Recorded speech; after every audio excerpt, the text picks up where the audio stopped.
coffee tonight? Are you guys on Team Tea? I am drinking. No, coffee all the way. I will All say about tea that coffee. I do have liquid today. It's like a half a gallon of Ocean Spray cranberry juice. Mountain That Dew sounds ice. delicious. So good. There's a possibility I might have a small problem with Nintendo Tunes, but hopefully I can get it worked out before then. What's the small problem?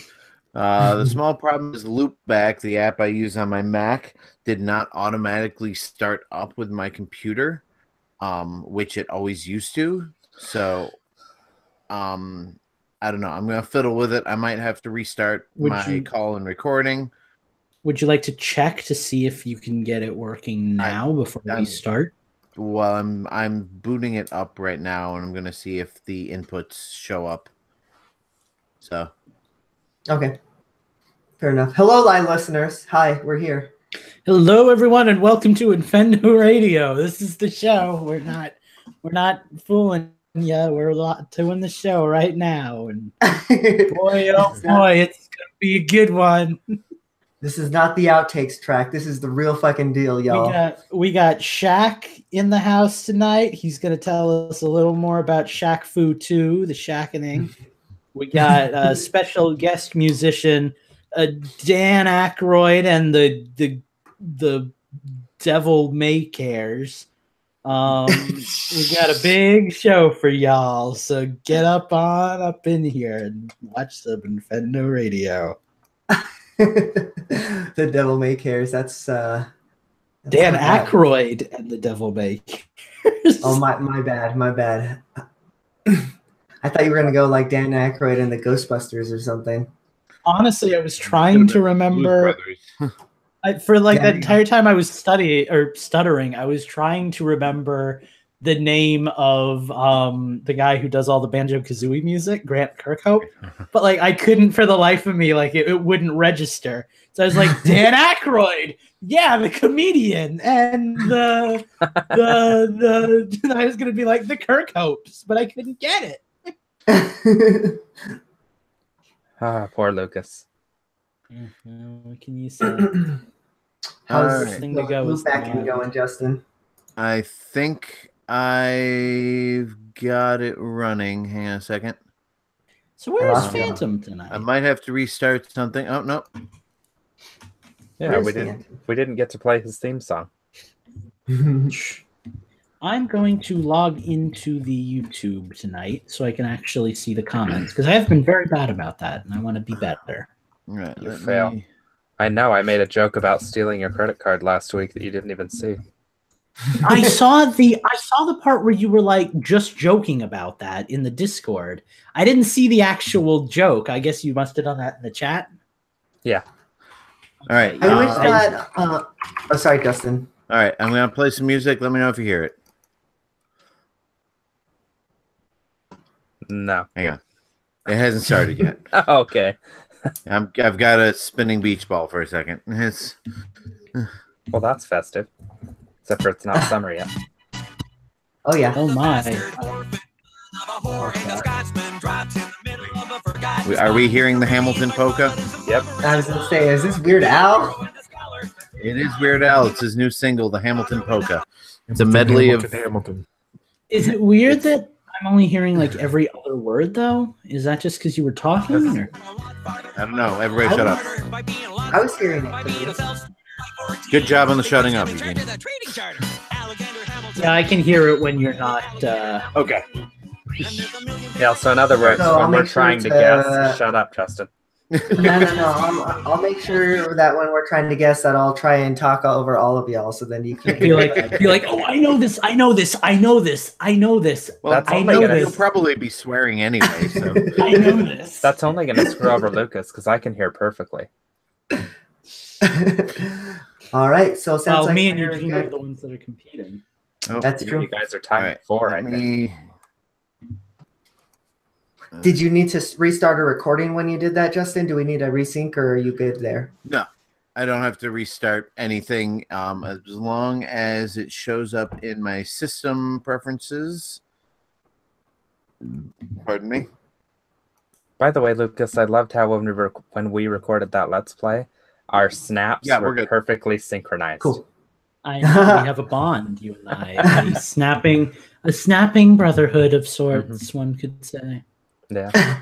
Well, Justin, just make sure that your loopback is off right now, so then it doesn't hiss like halfway through or whatever. It is and then off. We'll get rolling. Okay, cool. Let me just make a note here, and then we'll get started. Which is good because I'm about to download some more music, just in case. Oh God, we're gonna lose Justin halfway through the show. Right. Hey, what the hell? How are you? Lucas is commenting as Infendo Radio. Oh my! I'm Infendo Radio! I am you!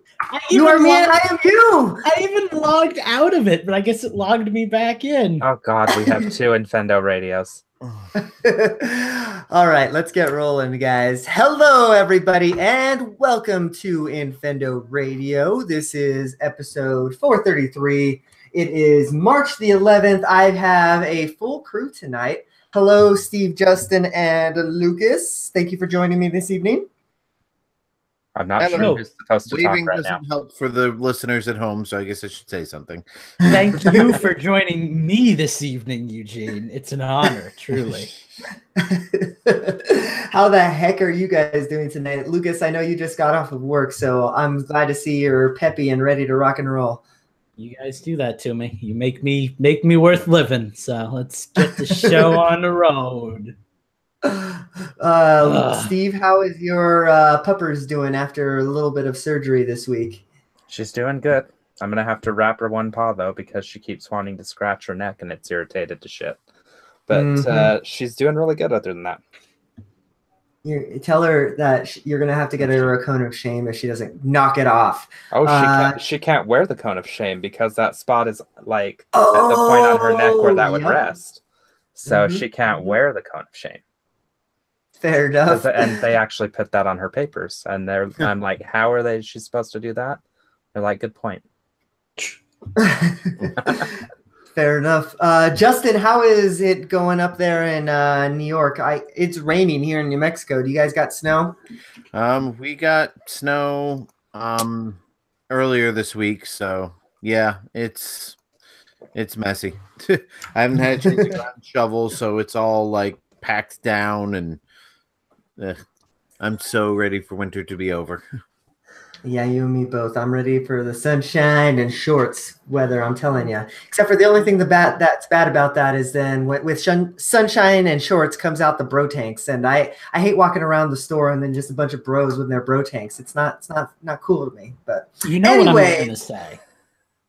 What the hell is winter that you keep talking about? What is snow and what is below 60 degrees? And what is a bro tank?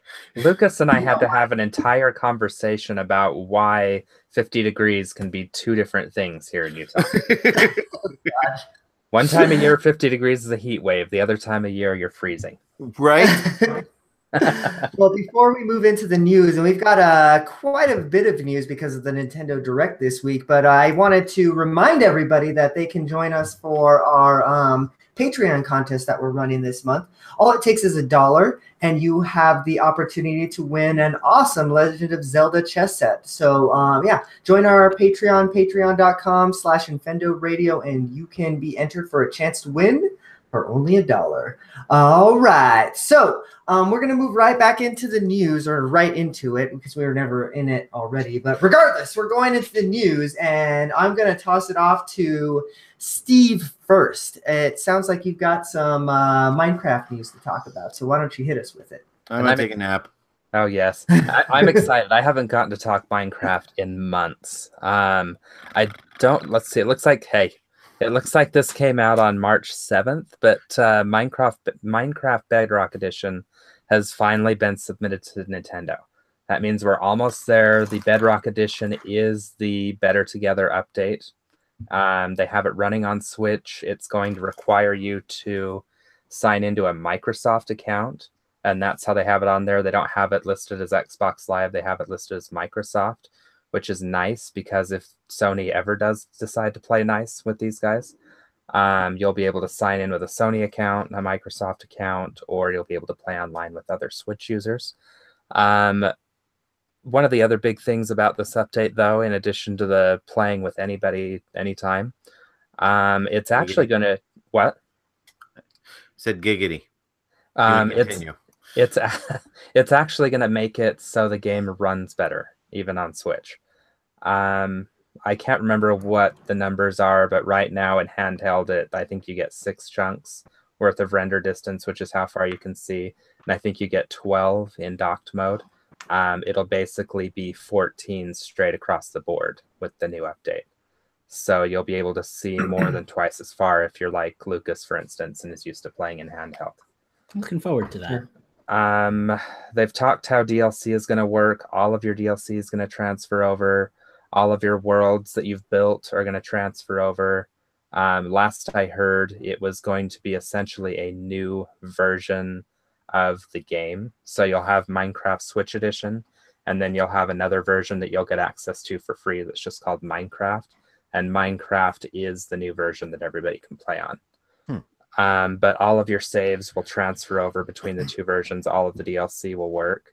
There'll just be some DLC you can't play with online if you're playing with everybody else.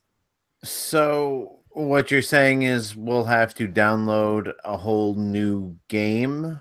Yes. In order to play with other... Okay, well, that's strange and inconvenient, but I suppose that's what they got to do.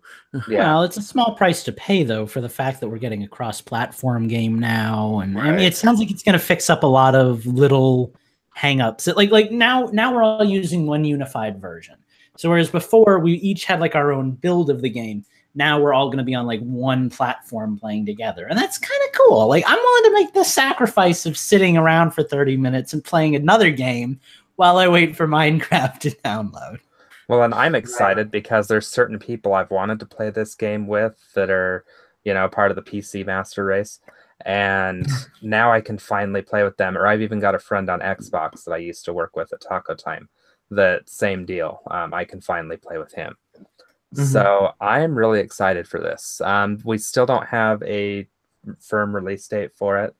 But usually once something gets submitted to Nintendo, as long as there's no major flaws, there's not much time between the time that happens and the time it comes out. So let me ask you a question that might get me into trouble here.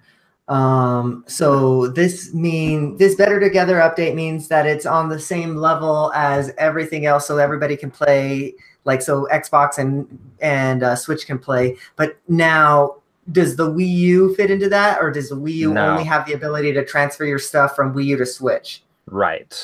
So there's a couple different versions of Minecraft that'll be out after this. There's Bedrock, which is any version that can play with another version, so the Better Together versions, basically, which currently are PC, Xbox One, Nintendo Switch, and mobile, whether that's Android or iOS. It doesn't matter. Okay. Then there's the Java version, which is the PC version of the original PC version of the game, and that still has some exclusive features. And then there's also the edition versions of Minecraft. So you'll still have the Wii U edition of Minecraft, the PlayStation 4, PlayStation 3, and PlayStation Vita editions of Minecraft. And I think that's it. I gotta say, dude, like, you're a totally different person when you talk about Minecraft. Like, This is my passion. Yeah, I've seen the side of you before when we talk about Pokemon and we spend like endless nights strategizing and formulating. But like when you're talking about a video game related subject that like you're really into, you're pretty freaking informed. So bravo, sir. I feel educated. So Eugene, did I even answer your question? Because I get in these modes where I just talk and talk and I lose myself. I heard something about Java, and that's about where you lost me. So yeah, I have a tangentially related question, not to this news, but to Minecraft, which I'm asking on the air because it might help other people. Okay. If I buy DLC like a skin pack or something like that in one version, like, you know, like the Wii U version, can I carry that over into the Switch version, or would I have to buy it on both versions? You can do that on PlayStation versions for certain DLC packs, and all of your DLC that you purchase on the Switch version will transfer to the Bedrock edition when that comes out. but no, they don't transfer from Wii U. Oh, Okay. I remember what your question was, Eugene. The only games you can transfer Minecraft saves between, you can go one way from Wii U to Switch. You can go back and forth as many times as you want between PlayStation 3 and PlayStation Vita, or you can take your PlayStation Vita and PlayStation 3 saves and send them one way over to the PlayStation 4. And then obviously PC to PC works. Right. All right. Well, Justin, why don't you take us into our next bit of news about some Nintendo coins? All right. Well, I know a lot of us, my Nintendo members, have been waiting for Switch rewards, and they finally rolled them out. Instead of the old method of, you get how many gold coins? I think you got like 10 gold coins for every $1 you spent previously on the eShop. And then you basically use that for coupons and downloadable games and stuff like that on the website. Now for the Switch, anyway, I don't believe this applies to the other systems. I think those are still doing Wii U and 3DS still work the old way. But now on the Switch, every digital purchase you make, you get 5% of the cost of that game back in gold coins for your My Nintendo account. So if you buy a, like a $10 game, you'll get 50 gold coins. I did the math on that, right? Yeah. And I know that was easy math, but my coffee hasn't kicked in yet. If you have a physical version of a game, you can still redeem that for gold points, but you only get 1%. So for every $10, you'll get 10 gold coins. And then all of your gold points through the Nintendo apps, through the 3DS and Wii U eShop purchases, and through the Switch eShop purchases, all get piled together into your Switch eShop account, and you can redeem those for basically their I think 1 point is 1 penny. You redeem that in your eShop account, kind of like, a gift card. So if you go to make a purchase, you have the option to apply your gold coins to your purchase and save. Like right now I have, I think, 500 and some odd gold points. So if I go to purchase a $15 game, I can take $5 and change off of the price based on the gold points. So I have, Lucas, you've used this already, correct? Yes. And it's, are you satisfied with it? Yeah. So I had 1,100 or so points when I first logged in after they did the change, because most of the games I bought were digital. And as we've kind of been hinting toward, the reward for buying digital is like 5 times the reward for buying physical through this program. Yes, and I will voice my opinion on that as soon as you're done.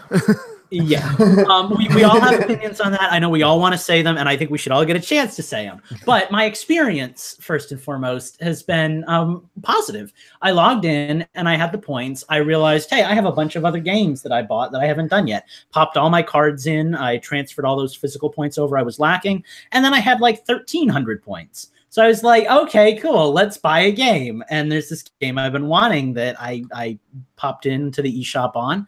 I went to buy it, and it said, would you like to use your gold points on this? I was like, sure. And it literally just works. It literally just works like online money.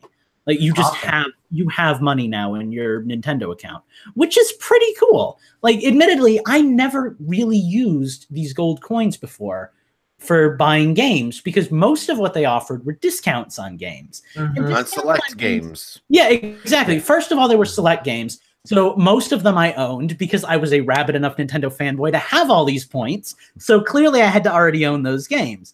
Second of all, they were discounts on games. They weren't full games usually. And those discounts don't work for me because when I want to use my points, I don't want to have to spend like 10 or 15 bucks on top of that to buy a game. I just want to get the game with the points or get something with the points, you know?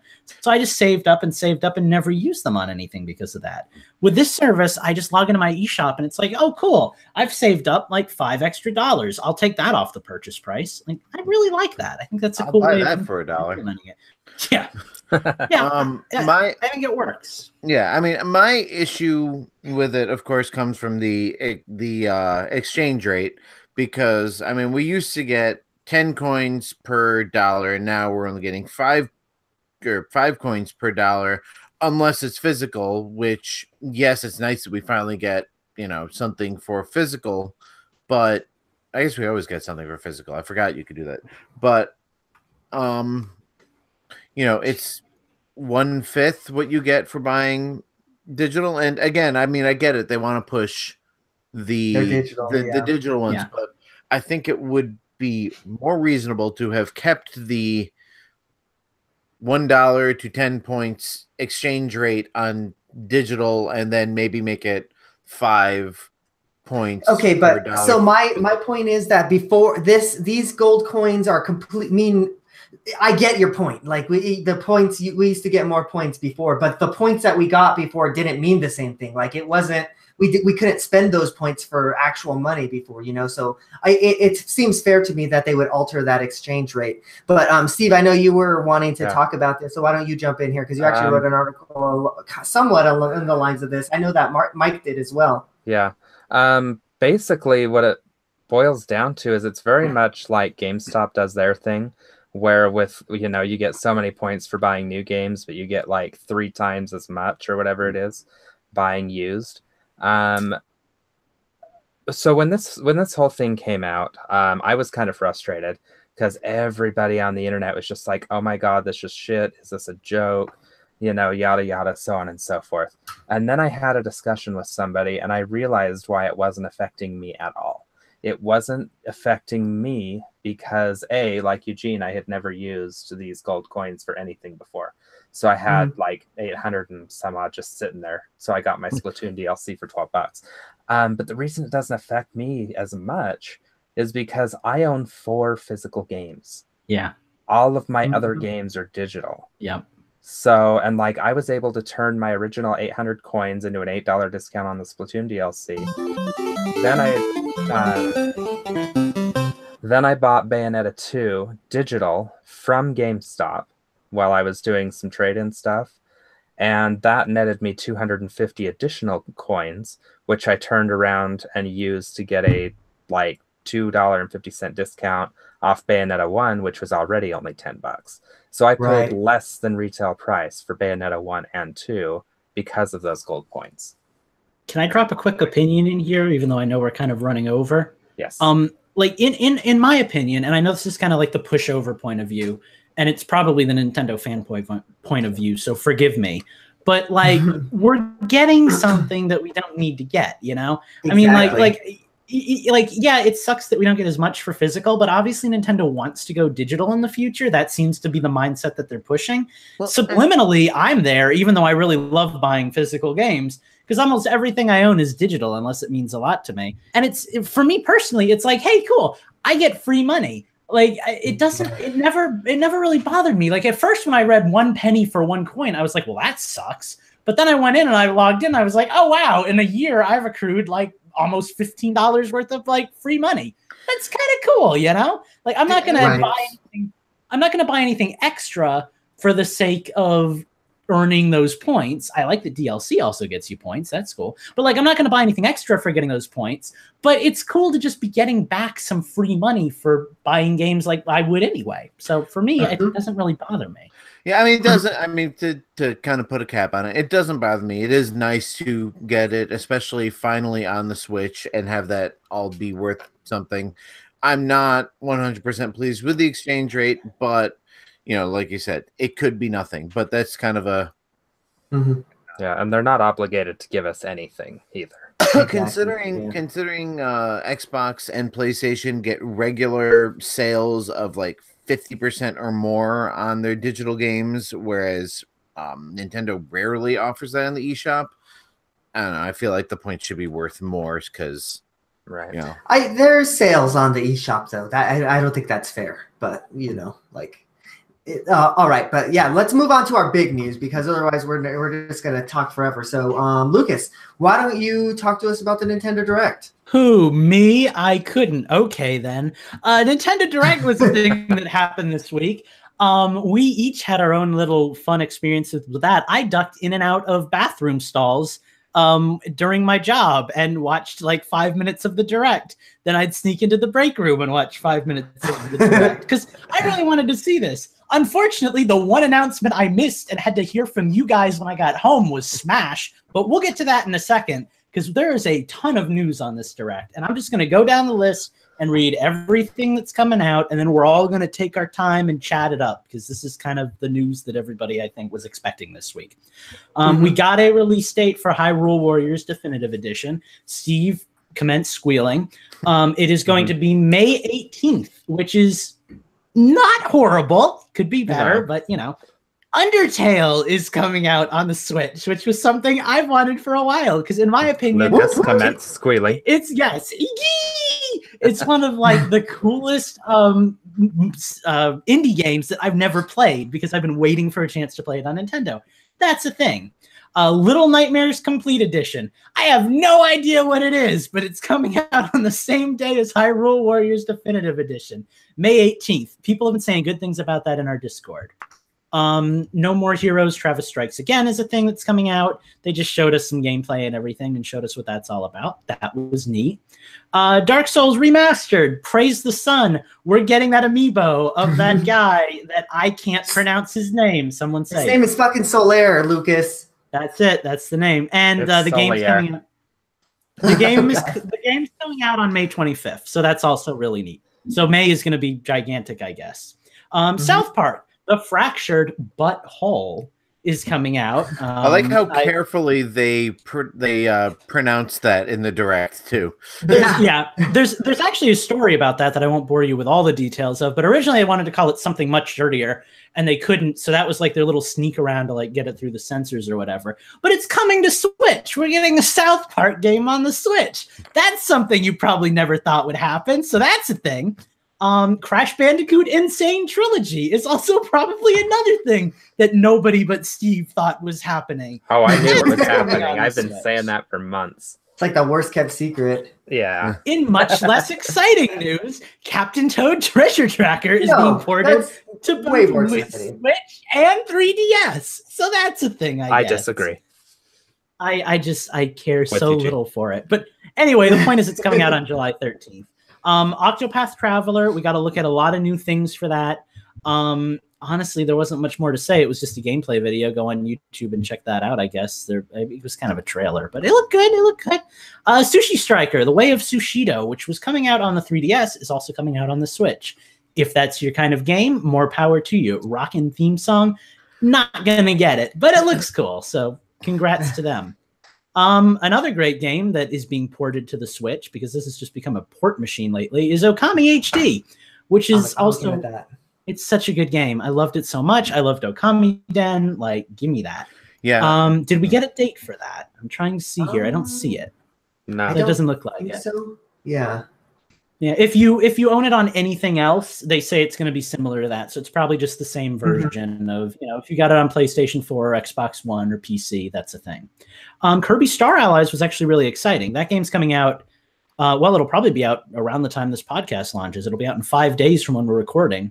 And it is getting frequent free DLC updates throughout the months, which is kind of cool. They're adding a bunch of characters from Kirby. They added Marks from Superstar Saga, which was an amazing villain, and all the Kirby 3 characters and everything. It looks really cool. I love that Nintendo is finally supporting their games like that. That's a thing. Luigi's Mansion is coming to 3DS. It's a remake of the original GameCube game. Why 3DS? Why not Switch? I don't know, but that's a thing. You can pre-order Detective Pikachu if that's the most exciting news you got out of the Direct, but let's be real. We're getting a remake of Mario Bowser's Inside Story, plus Bowser Jr.'s Journey. Basically, it's just like the other remakes. It should be probably about standard quality. Expect that. But hey, that's a thing that's coming out in 2019. Dylan's Dead Heat Breakers is a thing That game looked rad, actually. Okay, so I played the original Dylan's Rolling Western. I loved it. I wanted him in Smash. I was really disappointed that it got received as poorly as it did, because it's a really good game. This is the third one in the series, and it really looks amazing. So check that out. WarioWare Gold is a thing that's coming out. Yes, give it to me. It's basically like WarioWare micro games all-stars, basically. I think they said there's going to be 300 micro games you can play from like all the old games and everything. There's touch controls, there's motion controls, there's blowing into the screen controls. So that's a game that's coming out on the 3DS. Mario Tennis Aces, we saw a lot more stuff with that. It's coming out on June 22nd, and you can play as a Chain Chomp. So that's really cool. I'm excited for that. All the stuff they showed off looks really good. It looks like they put a lot of work into this one, which is probably kind of their apology for the kind of rushed game that we got on the Wii U. So I'm excited. I hope it's really good, because it looks like it's going to be really good. And then we come to the pinnacle of the moment. Everything was over, and the Splatlings show up, and they're shooting each other. And everyone was like, this is obviously Smash, because they already showed off the Splatoon 2 DLC, which for some reason we didn't talk about. But that's the thing, too. That's and it looks amazing. Octoling DLC is coming out. I'm excited. New story mode. Costs you $20, so that's a little iffy. But hey, DLC. But yes, Super Smash Bros. Is apparently coming out for Switch. There are tons of speculation and rumors as to whether it's going to be a new game, a straight-up port, or something in between. Take that as you will. I've seen a lot of evidence for both sides on our Discord, but Smash Bros. Is coming out on Switch, and it's coming out in 2018. So that's a thing. So, like, I'm kind of tapered in my excitement for that one, personally, just because, you know, if it's just like a straight port, I'm going to be like, yeah, I'll get it eventually, but I don't really need that on, like, day one. But I really want Smash, so, like, I'm hype. I'm hyped for the game, or at least getting new characters and skins from the looks of it. So, Smash Bros. I feel like I just had my whole turn to give all my feelings about this, so I'm mostly just going to shut up. Let me jump in first, Dustin. I know you're jumping at the heels. Let me jump in first, because I know you're going to get crazy on it. So besides Smash Bros, the most exciting thing about this direct to me is Undertale, for a couple of different reasons. Number one, fucking Undertale. That's going to be awesome. But number two, the platform that it's built on, the people who made it, Game Maker Studios, that means that now they're giving the ability for the games that are created on that platform to export directly to the Switch. So that means games like Hyper Light Drifter and Spelunky. I think Hotline Miami is another one of those types of games. Like games that are built on that platform, easy switchability. It's awesome. Exciting. Good stuff. Yeah. So, all right, Justin, it's all yours. I mean, I've got a few things to say, but particularly about the Smash thing. And I really want to get this out there, because I feel like it might kind of help people with all this debate of, is it new? Is it a port? Is it... My feeling on this, my gut feeling on this is it is a new game, but it is not built from the ground up. Yeah. And every Smash game up until now has been built from the ground up, brand new engine, everything, you know, tinkered with to the tiniest detail. But we've seen so many ports from Wii U to Switch that it seems like it's really easy for Nintendo to just take something, drag and drop it, and now it's Switch compatible. That I have a feeling what they most likely did was took the game engine and most of the like assets that could be reused, like character models and animations and stuff like that, and dumped those onto a Switch game, and then built a new game on top of that foundation. Yeah. Because it, like, there are little hints in the trailer that make it seem as though it's going to be a new game, but they have not had the turnaround time to build a new game from the ground up. I agree with you. I agree with you up until that last point. Yeah, What? yeah. It was like 4 or 5 years ago. I feel like Yeah. they've had time to work on a new game. They've had But plenty. I agree. For I agree with Sakurai Justin. to work on a new game. I mean, come on, that guy takes eons to make a new Smash game. Here's the thing, though. That argument aside, I do agree with Justin. I think that's probably where we're going with it. I don't want that, and I've expressed why I don't want that to like people individually. Because for me, like the whole fun of Smash is like how each one plays so differently, and you get to rediscover all the characters and stuff. Like, and that's where I'll be. If the game plays basically the same, but there's a bunch of new content, I'll be excited for it, but it won't be a day one purchase for me because it's just Smash 4 with a bunch of new stuff, and that's really exciting. And I will definitely be getting that and playing a lot of it, but it's not going to be like new next level Smash for me. So like that's where I draw the line between like I need this game and I really, really want this game.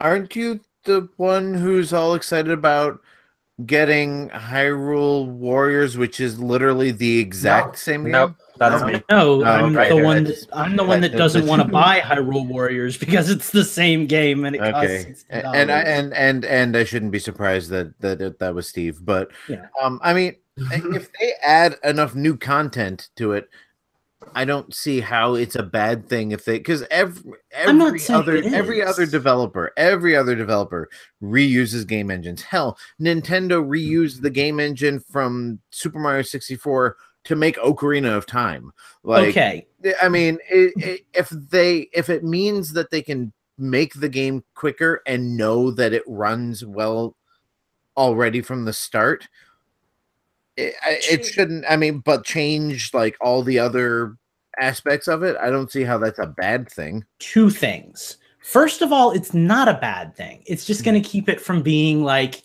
hype, new game excitement for me.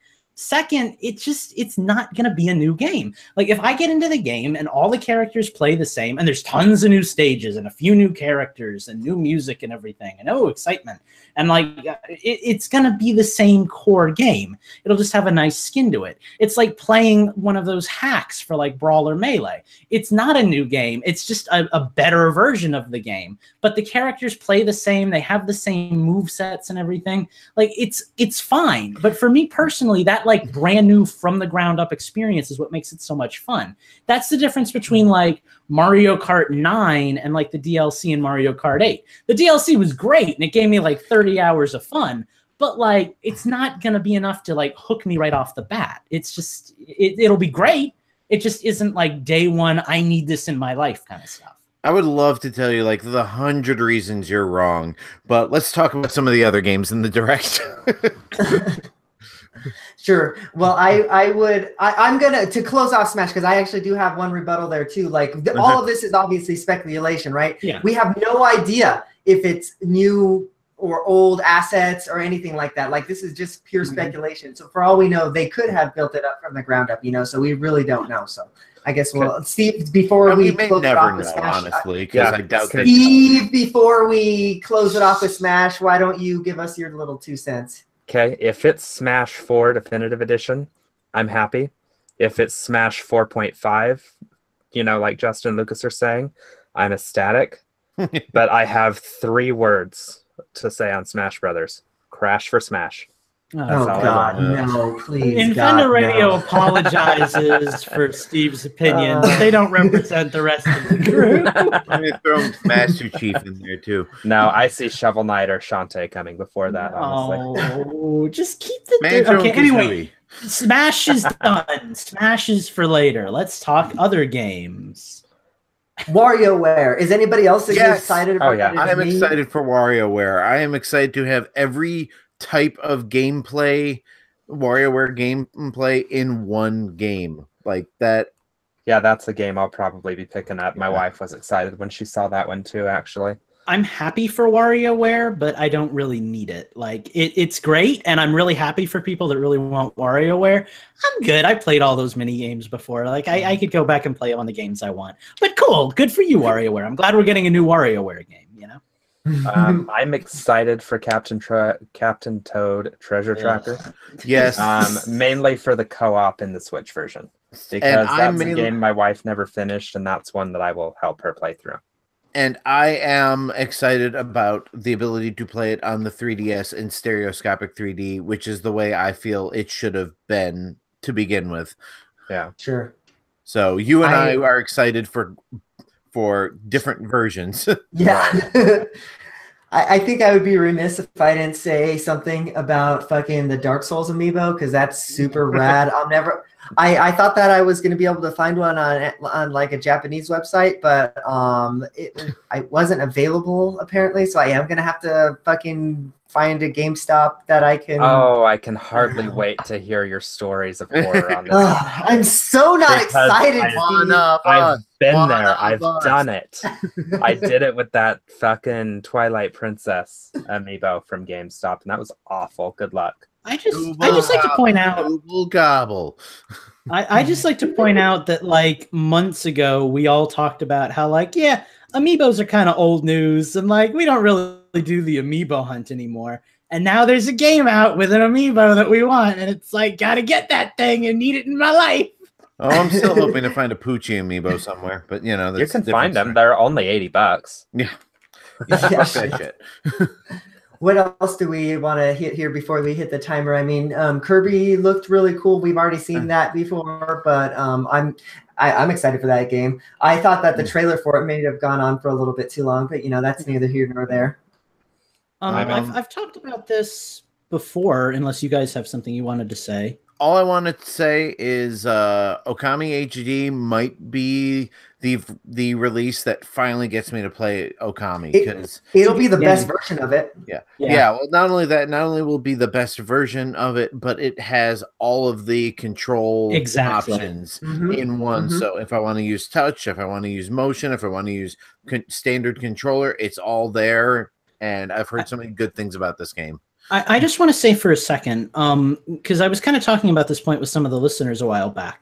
The fact that we're getting games like South Park, which admittedly is a game that I probably won't get, but the fact that we're getting that on a Nintendo system means a lot to me. Because the last time we got a South Park game was like the N64. The last time we got games, it sucked. the last time we got games like that was like the GameCube, and then the Wii came out, and Nintendo became this like Nintendo is for Nintendo thing, and like third parties wouldn't touch it, and mature third parties wouldn't touch it with a 10-foot pole. And now here we are. We got on it didn't sell anything. Like Mad World was like the most Nintendo and M-rated game could get, and was a good game, but nobody bought it. I bought it for $5 when I was in college because it was so cheap, even though it's amazing. But the point I'm trying to make is that we're finally getting games like this again on Nintendo systems, and it feels like it did when I was a kid, and like I would go to the store or like Blockbuster and rent games, and they were like all these games. Yeah, like that was my childhood, going and renting N64 games at Blockbuster. But like, had shitty employees if they were letting you rent M-rated games. You were what, 4? But like 7 or 8, I guess. But the point is we're getting these games again. And it's not an M-rated thing. It's not a third-party thing. It's some kind of like combination of that. Games that you would never expect to see on Nintendo systems are coming back to Nintendo systems. That means the system is doing remarkably well, and that's a really good sign. That's why when I saw the South Park video, I was like ecstatic. I didn't care about the game. I was like, holy crap, they think we're worthy. Like, we're getting this kind of content again. And I'm excited for the game. So, and to tack onto that a little bit, you've got Doom and Skyrim sitting alongside Splatoon and Zelda and Mario and now South Park. And it's just really cool. And Crash, because I am excited about that. Okami. It's all these good games, and it's just such a cool mix. Yeah. We even have a Rockstar game, not the good one, but we have freaking LA Noire. So like we have games from companies that you would never think we would have.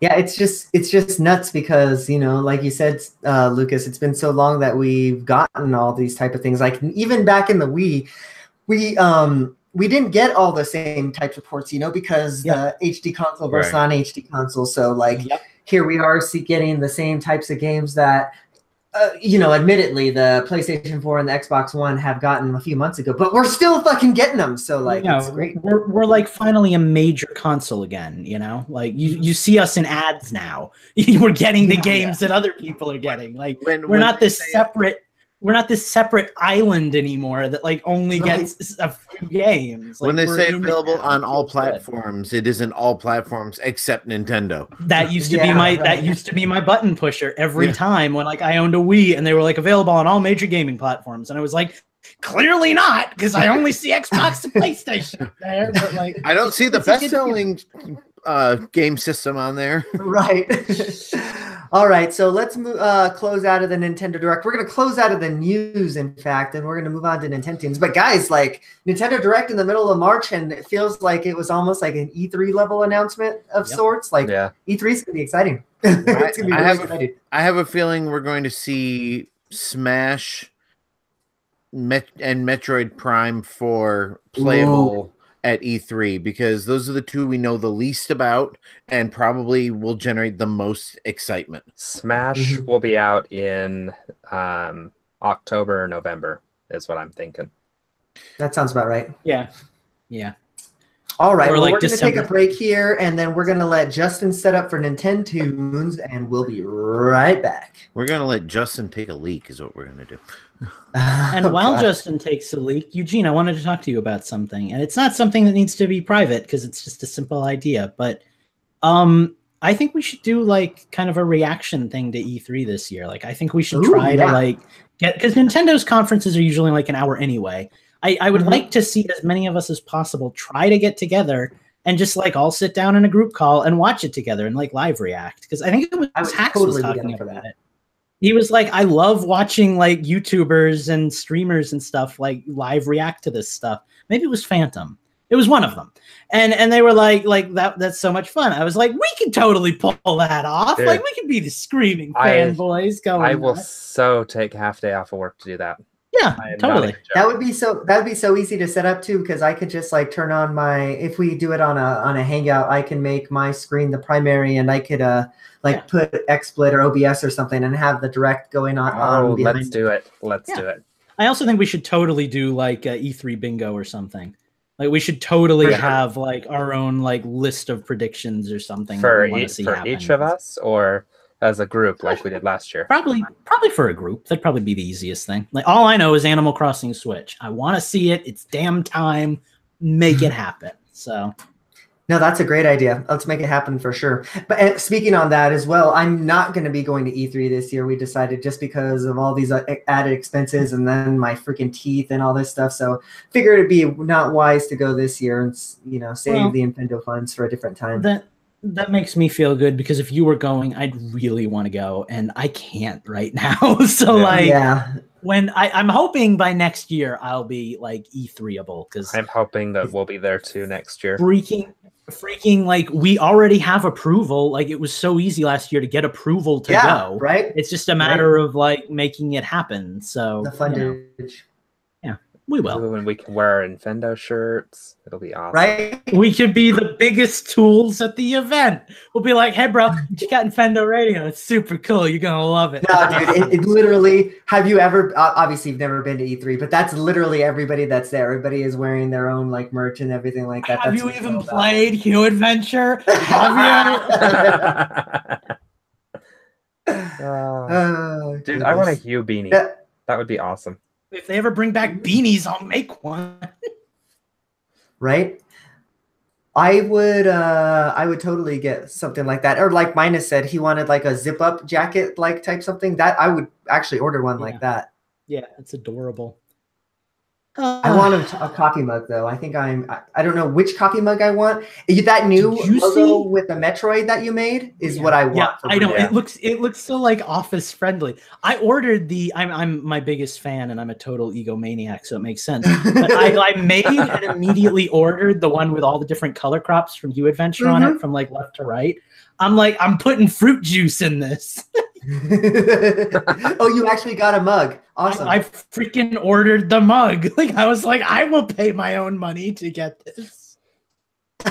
Oh gosh, did you see what Hax wrote in the chat here? He said a zip-up jacket that has Hugh's magnet style head and a little gun thing in the hood. Yes. Oh God, that's adorable.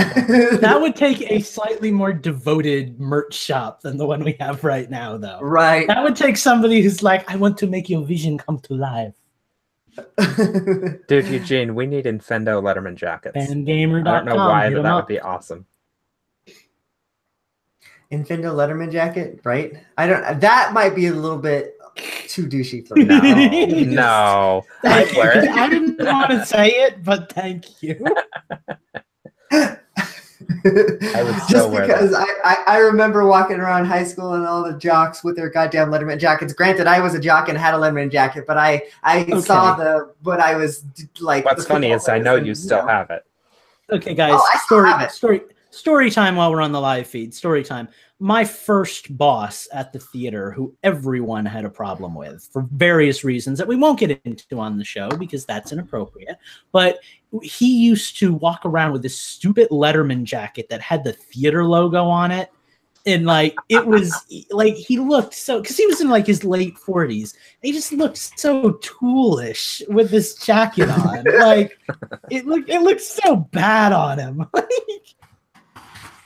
And he was wearing it, so like obviously out of high school. See, that's it wasn't a high school jacket. It was a jacket that they gave all the managers of that theater chain. Like, designed to be like a Letterman jacket. Like, he looked awful in it. See, I think like a corporation. Corporations make money. I'm onto something here. Yeah, clearly. Well, not that corporation. They got bought out by AMC. Well, Justin, since you're an Nintendo, you can bring us back in whenever you're ready, and then we'll get the show on the road. All right, let me just get my audio switched over. I'm sorry about the fact that I'm not able to use Voice Meter this week, but I can actually converse with you guys a lot better than I have the past few weeks, so it's the price I have to pay. So yeah, I'm think I'm pretty much ready. Just got to make sure that my recording is picking up the music. So I'm going to start out with our theme music. Can you guys hear that? I thought it was going to be the Home Improvement theme song. Yeah, we can hear it. Right. Like, I was like, what's our theme music? I was like, oh, Home Improvement. All right. So as long as you guys heard that, I guess we're ready to go. Yep. So whenever you're ready, you can bring us that was the intro. Well, then we started talking over it, so wanted a clean one. Hello, ladies and gentlemen. Welcome back to Infendo Radio. We are ready to start everybody's favorite game, Nintendo. So for those of you who are new to the show, Nintendo is a game in which I, the host, will be playing music from games that have appeared on Nintendo systems, and these three poor schmoes have to guess what game it's from. I'm going to lay down a little bit of a ground rule here. I will only be accepting son of a bitch. I will only be accepting specific answers. So, either exact title, or if you can give me enough information that I know that you know, like, the exact game, that's fair. So, like... So I can't say Donkey Kong Land. I have to say Donkey Kong Land 2. God damn it. Correct. That Star Fox game with the blue chick and the staff and the floating heads and all, and Ganon. Okay, joke's over. But Lucas actually brings up a good point. If you can give me enough of a description of the game that I know we're talking about the exact same game, that's fair. But okay, if I play something from, say, A Link to the Past, and you just shout out Zelda, that is nothing. Yeah, and if somebody else steals from you, I'm not giving half points. Can I just say, I love how each of us have like our own rules. Like, mine is just like, screw it. And yours is like, I will only be surgically removing points that are equal to or lesser than the value of the hypotenuse. Anyway, mine is who's got the best argument, and have a cat sitting in my lap. And who knows my indie games. 10 points to Gryffindor. So do you guys just want to give me my point before we even start? No, you got to earn it this week. You're on the show. Whatever.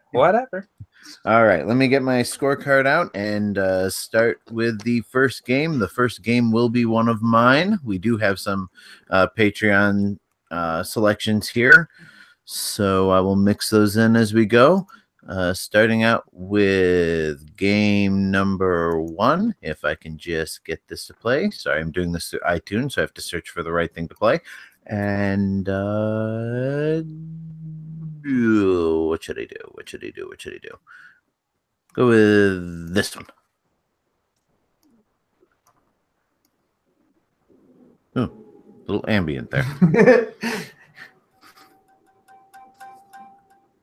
Sakura Samurai? No. Nintendo Land? God, this sounds like a song on Nightmare Revisited. It's not Nintendo Land then. Not yes. Nintendo Land, no.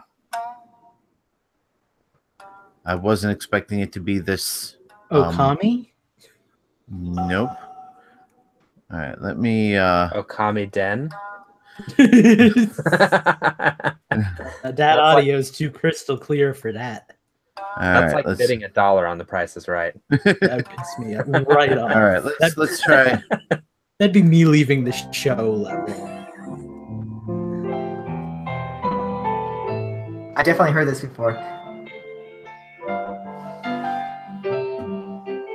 Let me. I'm not sure I have. Is this like the 3DS like Me channel or something like that, or the one of those types of things? It is not. This Endless Ocean? Nope. Is it Guns of Icarus? I don't even know if that's a real game. It just popped into my head. Would we like a clue here? I guess. I'm guessing it's not Guns of Icarus. All right. What would you like? Platform, System? developer, genre, System. system. System is Switch. Huh. Is this Breath of the Wild? It is not Breath of the Wild. He does it too. He says it is. Like I do. Yeah, because Switch. This one's about to. how many dating sims were there on the Switch? Is this 1-2 Switch? It is not. Is it Stardew Valley? Can we get another song? Yep. Yes, we can get another song, or yes, it's Stardew Valley. Okay. Yes, we can get another song. I don't know I why. need to this ask one you a is question. so- What? I'm assuming that you're playing by like regular Infendo rules, where only games that have actually come out on the system count. Like this is an Undertale or something, right? No, this has already been released. No, I'm the one that plays by the house rules.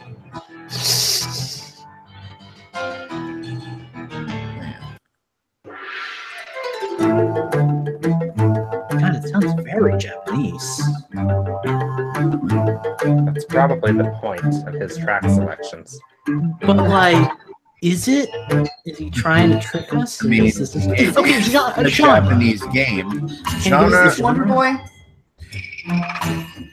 Well, all right. This is Dragon's the Dragon Treasure. Trap. It's the only Wonder Boy game to come out for a Nintendo system. So yes, this is Wonder Boy: The Dragon's Trap. One point to Eugene. I'm actually surprised I haven't used that one before, since I loved the soundtrack so much. But I finally downloaded the soundtrack and wanted to use it. So It's really good. it is amazing. like I had no problem paying for that soundtrack there. It is available on Bandcamp, by the way. I love that site.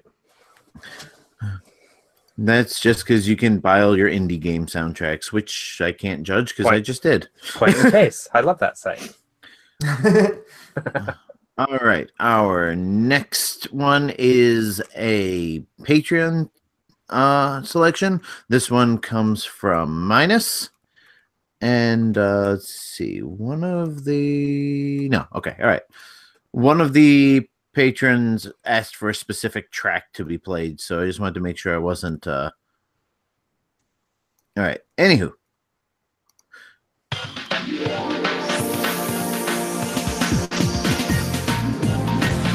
I'm expecting F-Zero GX? No, I'm expecting one of you to get this.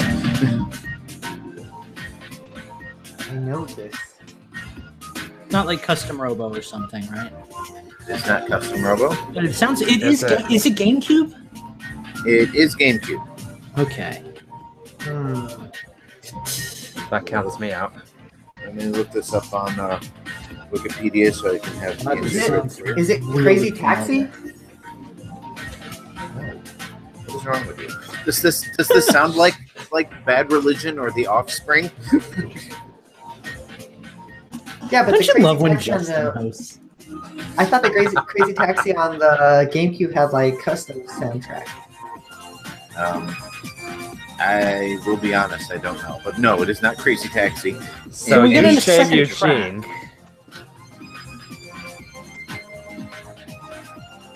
All right, are we ready for new track? Yes. Blue? Yeah. Okay.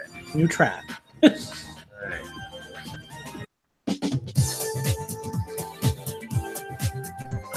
Fuck.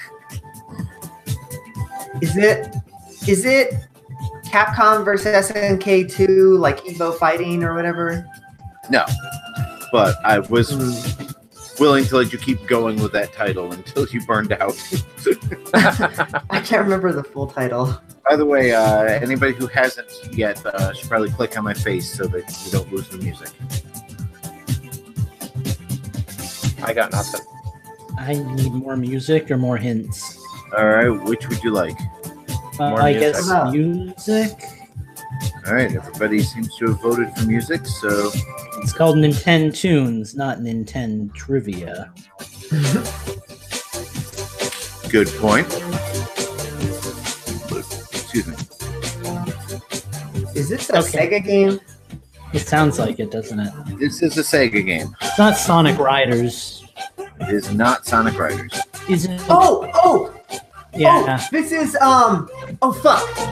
It's not Space Channel 5. Was that ever on the GameCube? No, fucking shut up. Sure. What is this? Is it Crazy Taxi? is it Nights in a Dream? Oh, it's Super Monkey Ball. Banana Blitz. Super 2? All right, there we are. Oh, fuck you. Nobody else wants to say it because Eugene has earned the point. So Oh yeah, I know. I was gonna give it to him at that point because nobody else was gonna guess it, but I couldn't break my own rule. you did shout out Banana Blitz, so I guess that's not entirely true. But Lucas, you're getting a little bit dragony on my end. Why don't you drop out of the call real quick and come back in and we'll wait for you. Now give me a chance to reset my audio so I don't get hissing. Well, I was going to call it out in the chat, but since you brought it up, Eugene. Yeah, I was actually just about to tell him. There he is. dun, dun, dun, dun, dun, dun, Yay. dun, Much better. Much better. dun. The dragon has left. Whenever you're ready, then Justin. All right, we're moving on to another one of mine. By the way, I have no specific theme for this. I know sometimes we have themes. I do not. Got it. Justin's Dark Place of Woe. You fail as a host. Well, these are short tracks. Short track. Olympic Games. Mario and Sonic at the Olympic Games. Mario Anyway, and Sonic at Beijing. That was a Justin. Balloon fight. no, that's kind of sound like Balloon Flight. Yeah, it does. It's not like Ice Climber, right? Nope, Bubble Bobble. it is not. Clearly an NES. I mean, I'll give you your first clue. You're all right on the system. It is NES. Okay. There are only 2 tracks here that are longer than a minute, so. Star Wars. Nope. Damn. It's not based off a license, is it? Not that I'm aware of. Hang on. The fact that he said that worries me, because that tells me that it's something really freaking obscure. Well, I mean, it wasn't. I guess it is. Hang on. I'm looking it up on Wikipedia to tell you for sure. kind of sounds like it's not Deadly Towers, is it? No. Okay, I do not believe it is based on a license. I like it. Is it Wizards and... No, it's not Wizards and Warriors. Wizards of Waverly Place. If you would like any information or trivia, I'm running out of music to play for you. So Did you give us How genre about, yet? yeah. genre is, I guess. Let me see what Wikipedia calls it. Run and gun. So it's kind of a shooter platform. Contra 1? No.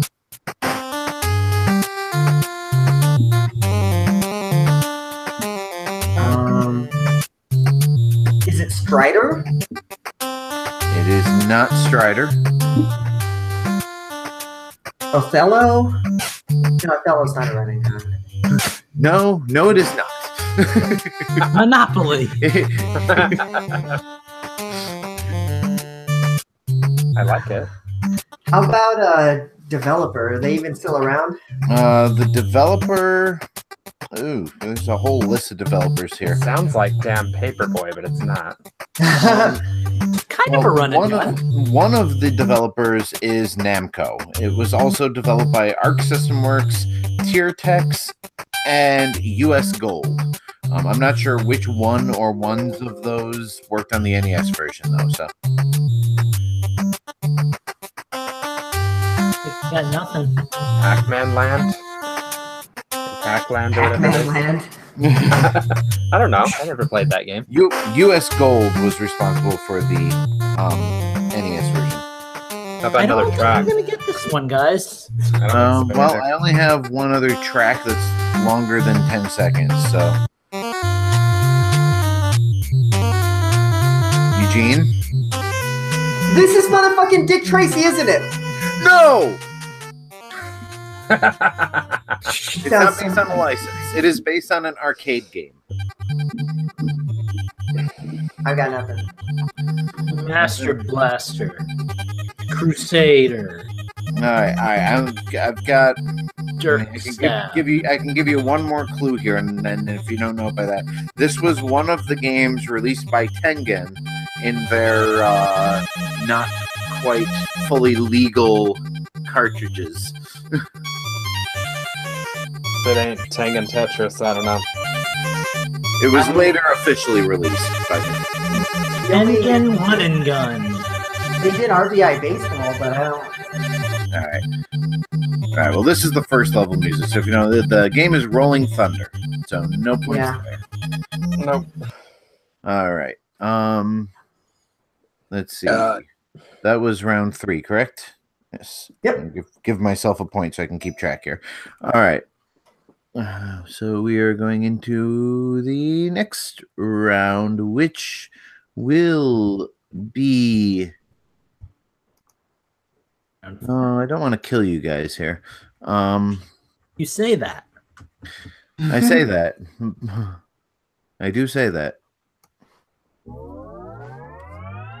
Donkey Kong. Earthbound. Mother 0. Mother 1. Nope. None of those. Tron 2. Tron: The Next Generation. Donkey Kong Country 3. The Donkey Chronicles. I'm not even going to dignify that one. I with hate you response. so bad right now, Lucas. Of course, I haven't been responding to any of these, which obviously means you're wrong.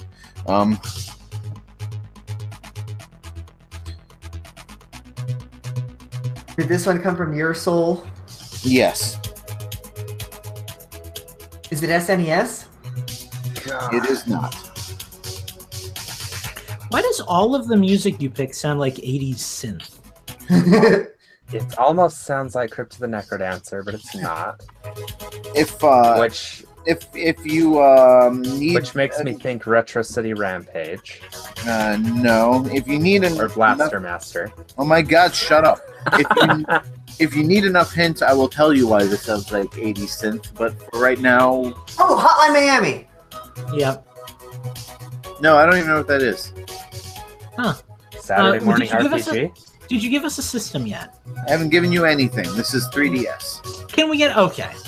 Oh, is it that game with the guy and Back to the Future and all the pop culture references? And it's 8-bit. And it's like Grand Theft Auto, but you can jump on people's heads. Retro City already guessed that, and yeah, Oh, okay. Retro City Rampage. Yeah, jeez, Lucas. Hey, I gave that description class. I did know what you were talking about, though. If that were correct, He was just letting you go. And Brick go. Race. What was that, Eugene? Brick Race. No, Can we get a second track? you're barking up the right tree, though. Like you This guys, sounds a lot like Riptide. Yeah, you guys have like all the pieces. You just got to put them together into one game. so it's an indie retro 3DS game. It's racing. Yeah, well, that takes me out of the equation. Shit. Where's my 3DS? I need to look through my games. No cheating. That's not cheating. I got my Switch right here. And I'm trying to find the name of the developer, and I'm kind of embarrassed that I don't have it on hand. Is this game well received? Yes, it has been pretty well received, like 4 out of 5 range. Oh, is this 80s Overdrive? There it is. Yes! My 2 remaining clues were going to be it's a game that I've talked about quite a bit lately, and it's 80 cents because it's supposed to be 80 cents. I wanted to try to BS you with that one and be like, is it that 80s racing game on the 3DS? That one made by those indie developers? You might have actually been able to bullshit that one. Just put all the clues together, people. Jay-Z Beast guessed Tron Deep Space Nine. I don't know what orifice he got that one out of. But Jay-Z Beast did also request a game, so let's give him a chance in the spotlight here. All right. Well, hang on, because I did not upload his music into my thing. So hang on a second. I did download it. I just have to put it into iTunes. So give me a moment here. It might start playing right off the bat. Hang on. There we go. Do you have any anecdotes while we wait? I'm going to reset my audio while I'm thinking of it, and I should be ready to go. Awesome. Sound like the Are you Scottish? Swedish Fresh, the Swedish chef. The Swedish Fresh Prince of Bel-Air. The Swedish chef has to move out of his mama's house and into a sweet Bel-Air pad. All sorts of hijinks happen. Oh, man. Okay, that did it. All right, so we are ready to go with Jay-Z Beast's request. He did request a specific track, so let me make sure I play that one first. That's the one I thought. All right, and away we go. Oh, And I'm gonna have to look up information on this one. Every game you've played sounds the same. I did not pick this one. And 80s don't be Overdrive racist. for the Game Boy Color. no, this sounds like a Game Boy Advance game. Yeah. Well, that's your first clue. It is a Game Boy Advance game. That doesn't bode well for me either. Handhelds were not my friend. What the fuck? Church of the Jungle. Okay, the it's a trap license. remix. It's a license. It is a license game. Is it the Goonies or I don't know? Why would they release a Goonies game for the Game Boy Advance? Like Goonies was is a pop culture icon. your mom's a pop culture icon. Next guess. I don't think that's an insult. I don't. I'm not sure it is either. How about another track? All right. Oh, God, it is sounds like this Tron? It's Is not this Tron Deep Space Nine? God, it sounds like Power Rangers Mega Force or Wild Force or whatever that was. It is not. This is gonna be one of those games that like everybody but me knows because it's something like Power Rangers, though, isn't it?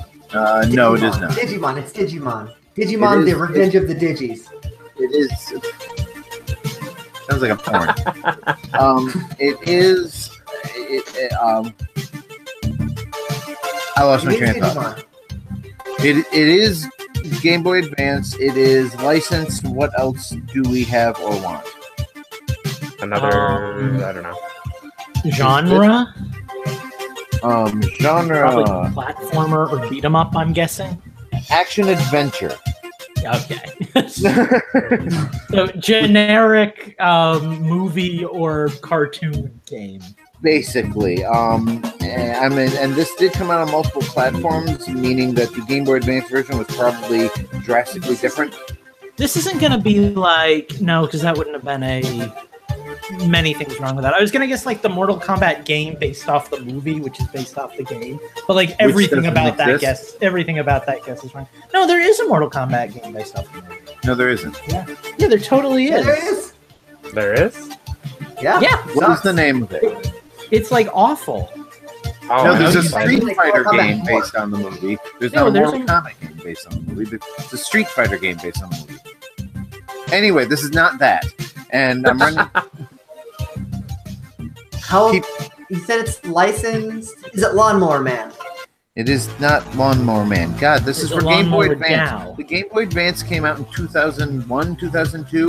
There's no 80s movies came out. Lawnmower Man 2: Return of Cutter. I'm sure there was a Lawnmower Man too. Honey, I Shrunk the Kids. I hate you all. Shrek?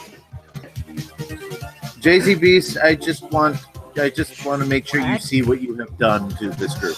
Shrek. It is not Shrek. This is not. I hate you all. This I is quit. the part Da, where da, you da, run away. da, da, Is da. it like is it like Beyblade or some dumb shit like I that? can't hear you over Steve's nonsense. Beyblade. Is it Beyblade? No, it is not Beyblade. What other hints do you want? Yu-Gi-Oh! Duel of the Fates. I don't know. That sounds. All right, Jacob says there was a Mortal Kombat game based on the movie. Y'all have to send me a link to this because I don't believe you.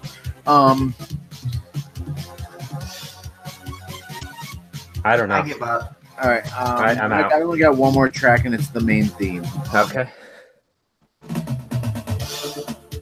What is this based off of? You said it's a license, but is it like a movie license or? No, I believe there was an animated series or a directed Street Shark? movie, but I know it as a toy line. Transformers. No, Street Sharks. Teenage Not Mutant Ninja Beyblade. Turtles. Z-Bots. Lego game movie. Bionicle. Bionicle. It's Bionicle. it's Bionicle. Lucas on the board Yes. with the first point.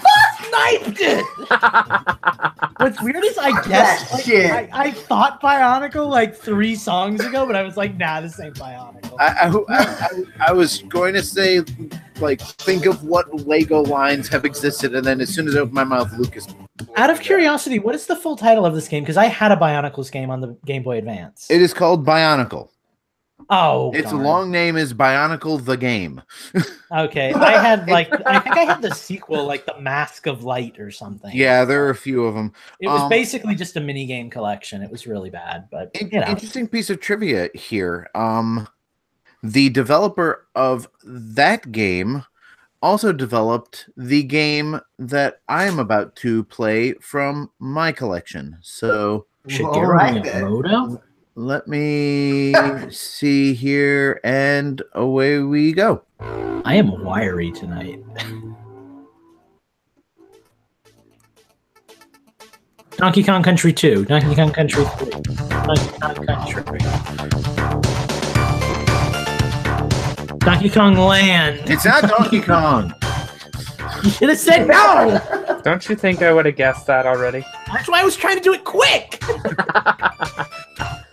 I was intentionally ignoring you. Now you've Is learned this your another lesson. license game? This is not a licensed game. It is from the same developer as Bionicle, which will give you when you're ready for your first clue. So it's not Prince of Persia then. No.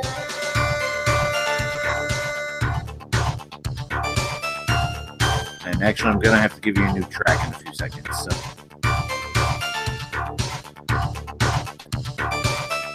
I've got nothing. I'll take a new track.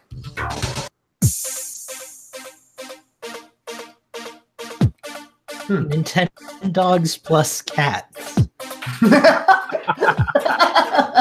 No, Lucas, it's Infendogs plus cats. Oh my God, Lucas, if you hadn't gotten the last one right, I would have muted you up like 2 rounds ago.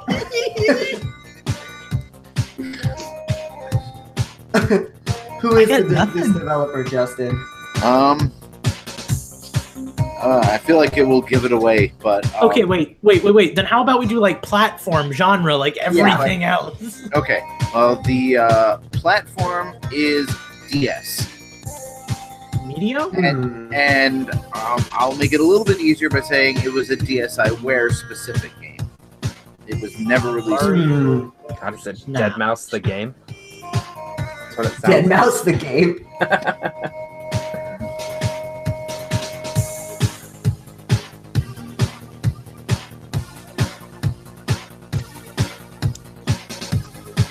It's not Photo Dojo? No, it is not. Good guess. I'll give you another track here.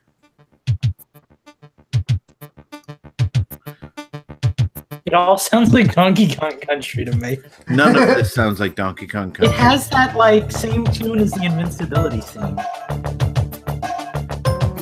don't think there's any invincibility in anyway. Anyway. Thank you, Steve. Let's join forces. Poor Justin. Are we ready for another clue or another track? Or? Yeah, genre. How about another Did you track? give us genre? Genre? I'm looking it up to see what Wikipedia classifies it as. I would call it a shooter. Drop another track on us while you look up that genre. I would say shooter. It is first-person combat simulation game, according to Metroid Prime Hunters. No. Oh, is this fucking Chinatown Wars? No. Wasn't that a top-down game? Yeah.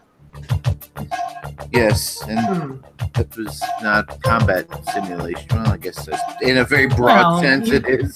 But you said first-person shooter first, so like that's clearly part of it. No, I said shooter. Wait, I know this. Opa. No, what is this? I know this from Smash Bros. We all know this. I don't It's one of say. those stupid if games this that track nobody is plays. It's not Denpa Man, is it? No, it's like a classic game, but like, oh god, I know this from Smash Bros. All right, the developer of this game is actually known by a different name than they were when they did Bionicle. But this is a sequel to a game that they did under the other developer name. It's not Mock Rider. It's not.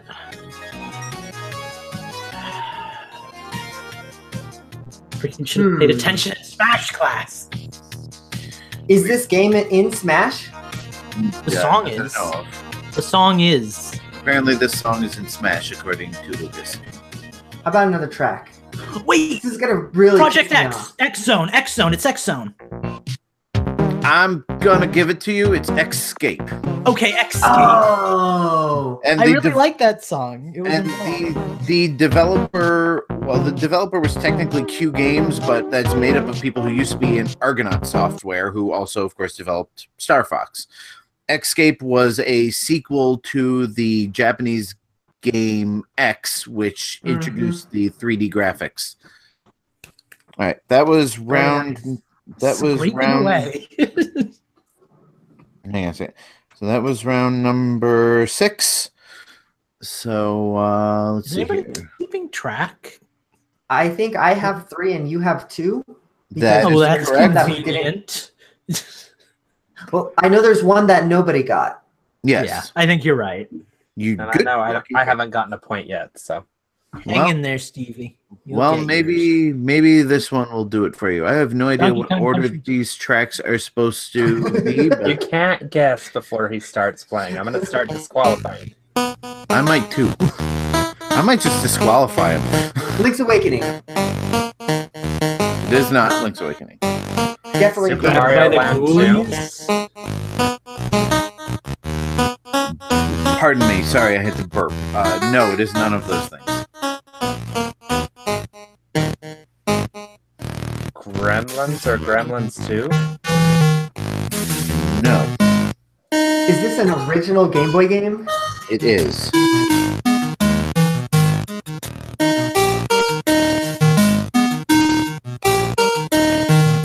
How do I know this? Conquer?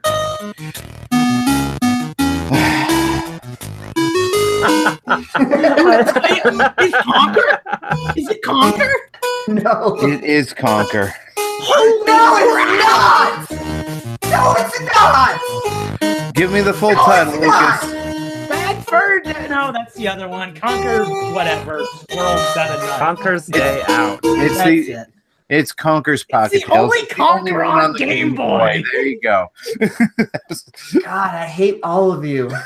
Steve gets a bonus point along with me for getting the correct name of the game. Steve, you didn't get the correct name of the game. Oh, okay. I said Conquer's Day Out because I couldn't remember what it was. No, that's Ferris Bueller. No, that's Day Out. I can't believe that was a 1 in a million shot in the dark. Like, what? Let's try it. It sounds rarish. Does sound rarish. All right. I said grab by the ghoulies. You say that all the time. I think you just like saying it. I do. All right. Let me reset my audio real quick just so we don't have a hissing noise. And then our next one is going to be a Patreon suggestion. Okay. I was just about to say it's not Conquer, you dummy, and then Justin's like, wait, it is. See, Conquer. I knew I had won when I saw the last flicker of hope gleam out of Justin's eye.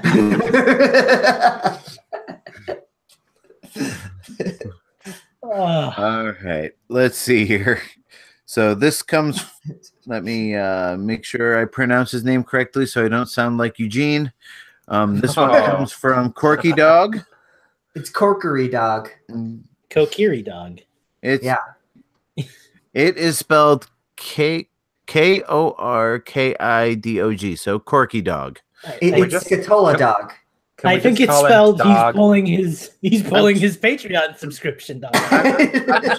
I'm just going to subtract a point from Eugene's score here for getting a patron's name incorrect.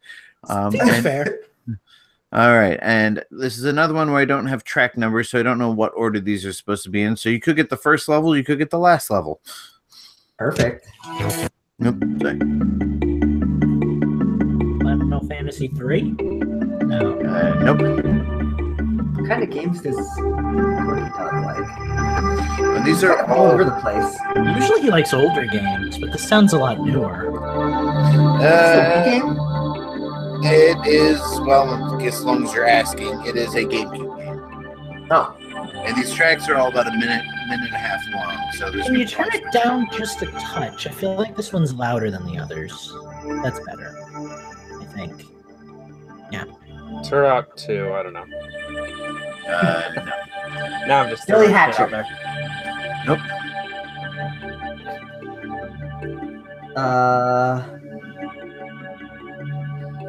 Gosh, sounds kind of foreboding.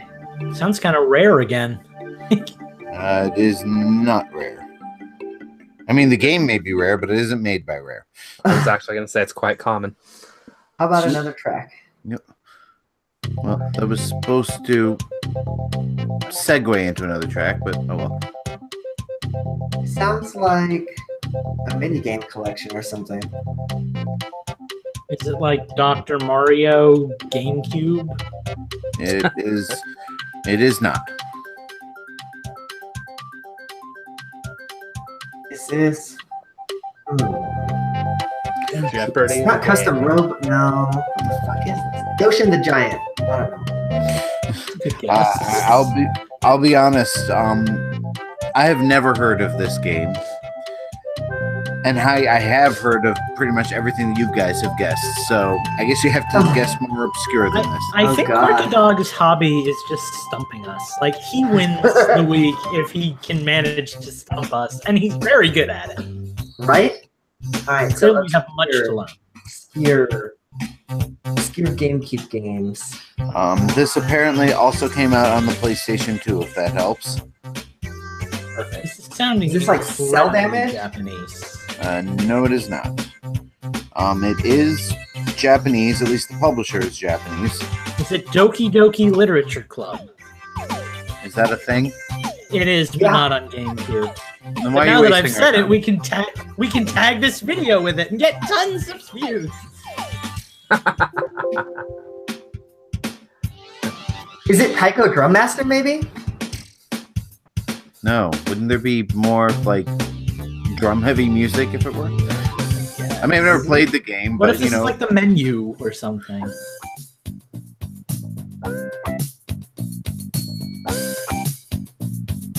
all right, we ready for more clues here? Because Yeah, sure. Yeah. Did you give us genre yet? genre is listed as sports. Oh, a Japanese sports game. Yeah, Master. Okiraku Baseball Club. I would stick with your mini game collection idea, though, Eugene. Judging by the Baseball All Stars. Japanese sumo collection. Let's play sports.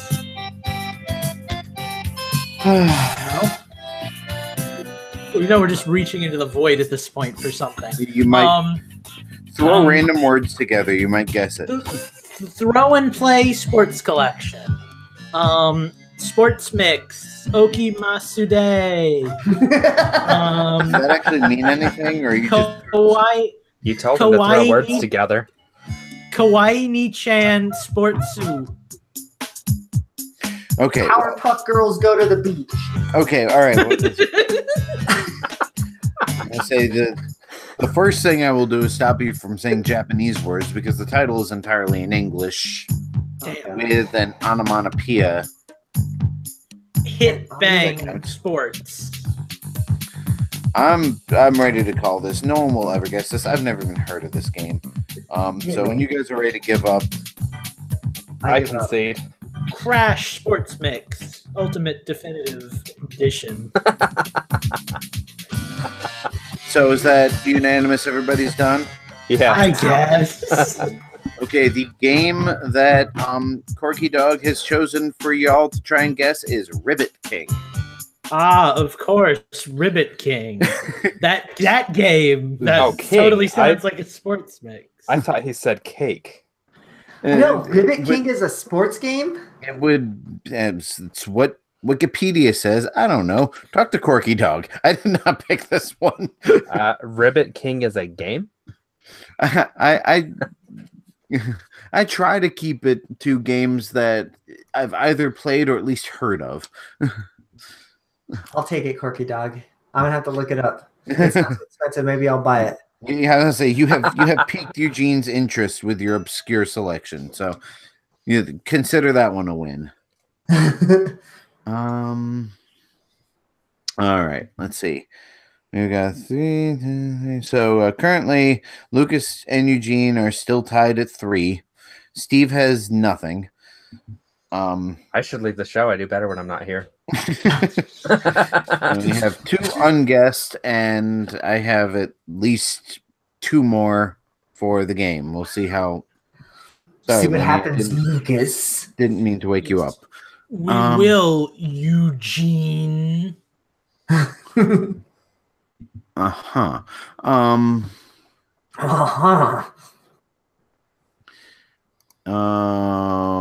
right. This one will probably go quickly. I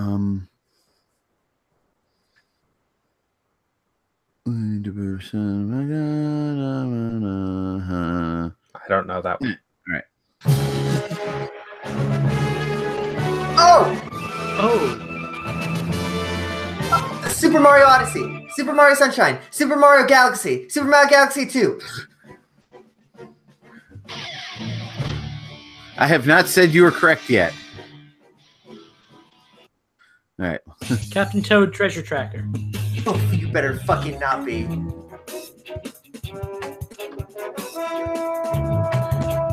There's a little leitmotif there for you to.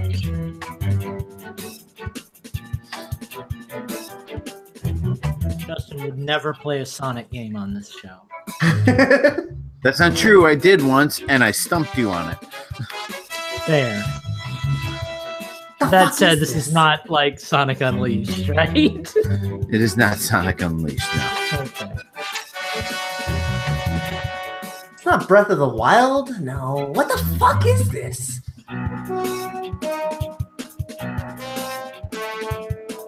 Super Mario Sunshine? Nope. If this was Super Mario Sunshine, I would boot my GameCube up right now, because this is amazing. Wait. How is this? This is a Mario game. It is? What the fuck is it?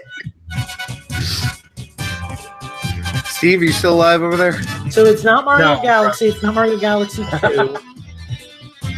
It's not Mario Is it 3D Mario World. Brothers? There it is. Lucas got it. Son of a bitch! 3D World. Damn! Oh my god!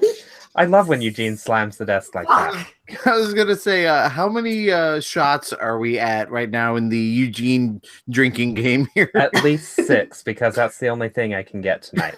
When Eugene guessed all the Mario games and he said he was wrong, I'm like, okay, I guess it just sounds like a Mario game.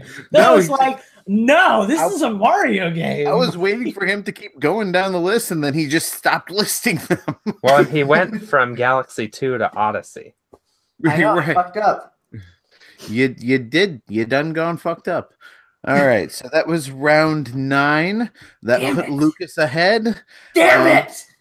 Well, we still have at least one more round. What can I throw at you guys here? I've got to be fair. It's got to be something that I think at least the two of you have played. I mean, Steve could still steal one and throw y'all off. Yeah, all right. Let's. That would throw you off more than anyone. Plus, it'd give me the I win. had to throw your So mom by all off means, last night. guess. Oh, definitely don't want to play that one. Mrs. Peacock, we apologize if you ever watch this video. All right. Once That's again, funny. I have no track list for this, so I could be playing the first level. I could be playing the last level. So here we go. Nintendo Land? No.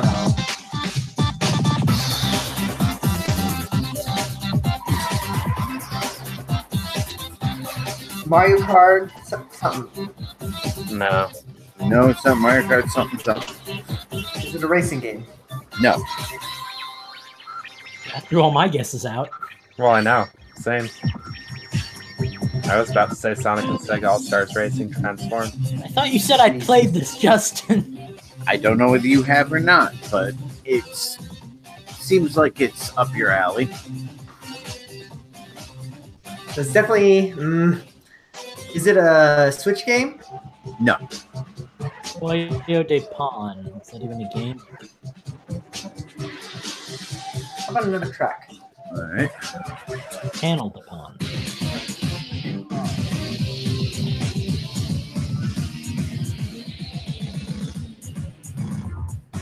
God, it sounded like Simpsons the arcade game, but that's never been on a Nintendo console. Wouldn't it be great if it was, though?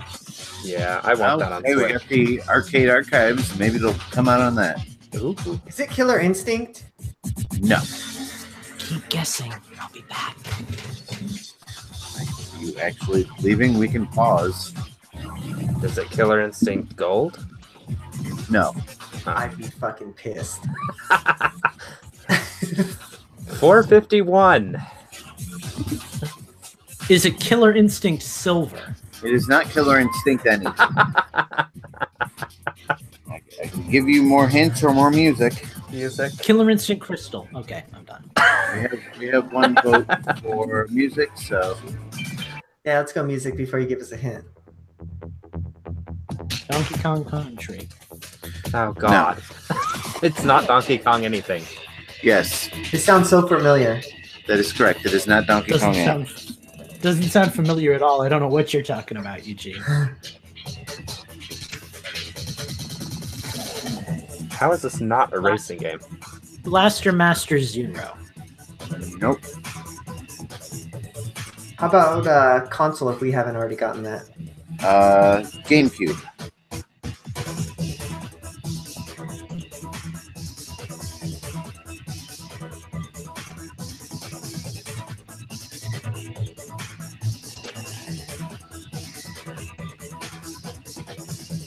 And I'm pretty sure the last time I played this game was the last time I had my GameCube hooked up. We're gonna do this because I know it'll drive Justin nuts. I'm not watching, so I don't know what's happening. So it's not a racing game, but it's on the GameCube. Probably a late GameCube game then. Is it like Killer 7 maybe? It is not Killer 7. It is early to mid GameCube life cycle. About 2 years into its life cycle.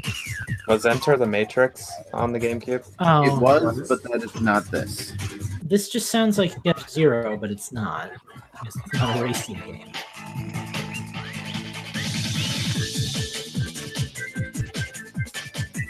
What's the genre?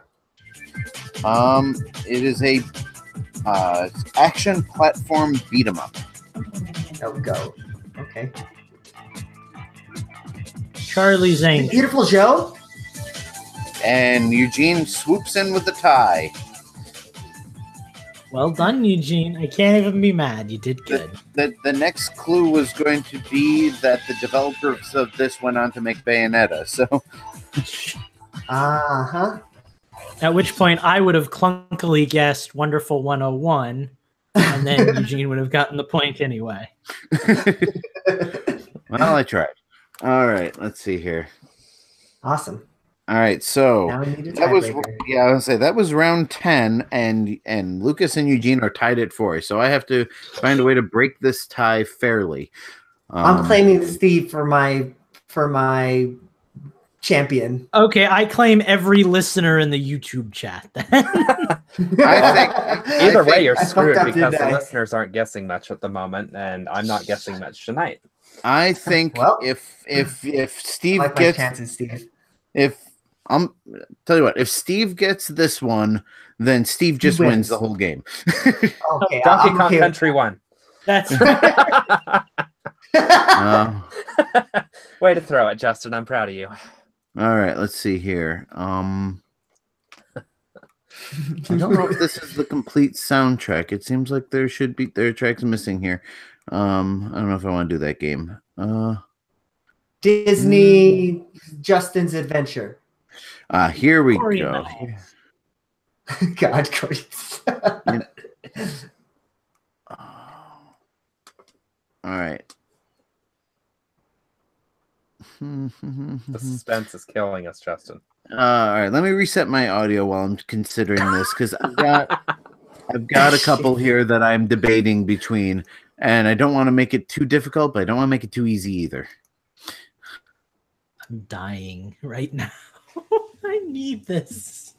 Well, I know because you two are both tied at 4 wins apiece this year. Yeah, I know. This is the one that sways the favor. And you're hosting next week, I thought. Oh no, that's the week afterwards. Me? Maybe. Yeah, I'm hosting the week. Well, I don't know. When's our next show? Let's see. We got one more there. Then we got 2 more shows All right. this month. I know. So I don't know. know. Maybe I'll host. I know how to choose. All right, majority rules here: A or B. B. I B. heard 2 people say B, so I guess we're going with B. Watch A have been like Sonic Unlimited or something. That's not even a game. Minus What am I says doing? the Oh, Mario Party. 1, 2, 3. No. No. Mario Party 3, 4, 5. It's not. Okay, I'm just going to stop you right there. It is not Mario Party. Mario Pinball. Nope. Ukulele. Super Mario Brothers. No. No. This is a Mario motherfucking game, though. I'm not so sure it is. I'm not so sure it is either.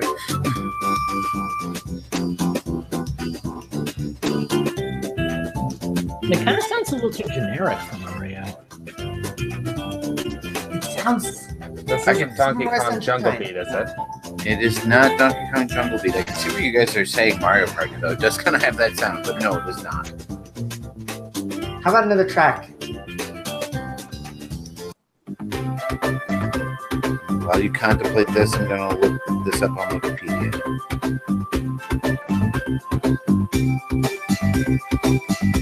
So if he's got to look it up, it's not super well known. I mean, Yeah. it is, it isn't, I don't know. Is this Can like we get a Mario system? Tennis or something? Nope. System is DS. Mario Golf, Toadstool Tour. But whatever the DK King of Swing was, I'm going with the Donkey Kong. Guessing here. that's- It sounds no. tropical. Sorry about DK that. Jungle. Text message here. Is it DK Jungle Climber or King of Swing or whatever the DS one was? No, and no. Mario Basketball 3-on-3? You guys could not be any further from this one. I gotta see if Doom. chat's got anything going on over here. How about another track for us? Can we get another song? All right, Steve, get out of the chat. No cheating. I'm not. Nothing else going on anyway. I'm okay. Apparently, there's no music in this. Hang on. I hear crickets. I need to save this MP3 for practical purposes. All right, let's check. Skip and a hop. All right, let's Game. share this here.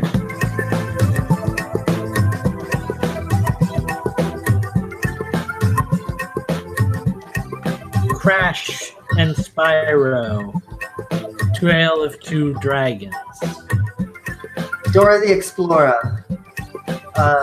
Go Diego Go. Sonic I Chronicles. The I Dark realize Brotherhood. this is a maybe a slightly obscure pick, but you guys are way off. How did we get genre? Genre is simulation. The Sims 1, 2, or 3. SimCity. 10 Dogs and Cats. Age of Empires. Trauma Center. Cooking Mama. Phoenix Wright. Professor Layton. That's not a Sim. Damn it, that's what I was just gonna say. Is it like Sim Cats or Sim Ants or like My Sims or like SimCity. That's it. No, those of you listening at home without the benefit of video, I'm just pretty much just sitting here shaking my head. Does it have Sims in the title? It does not have sim anything in the title. Goat Simulator. That has sim in the title. And I don't think that came out on DS. Is it Brain Training or like Art Academy? Is Nope. this that crazy creature Fantasy creator Life? game where you Spore? make your own monsters? Spore. No, it is not Spore, and I have no idea what game you are talking about, Steve. That's the one he's talking about. That's why I Oh, said Thank you, Spore. Lucas. Is Okay, it so- is it Fantasy Life or Harvest Moon? Nope. Imagine Babies. Did they ever make a Farmville for DS? No, but that is like an excellent troll pick, Eugene. I'm I'm either gonna need another song or another hint.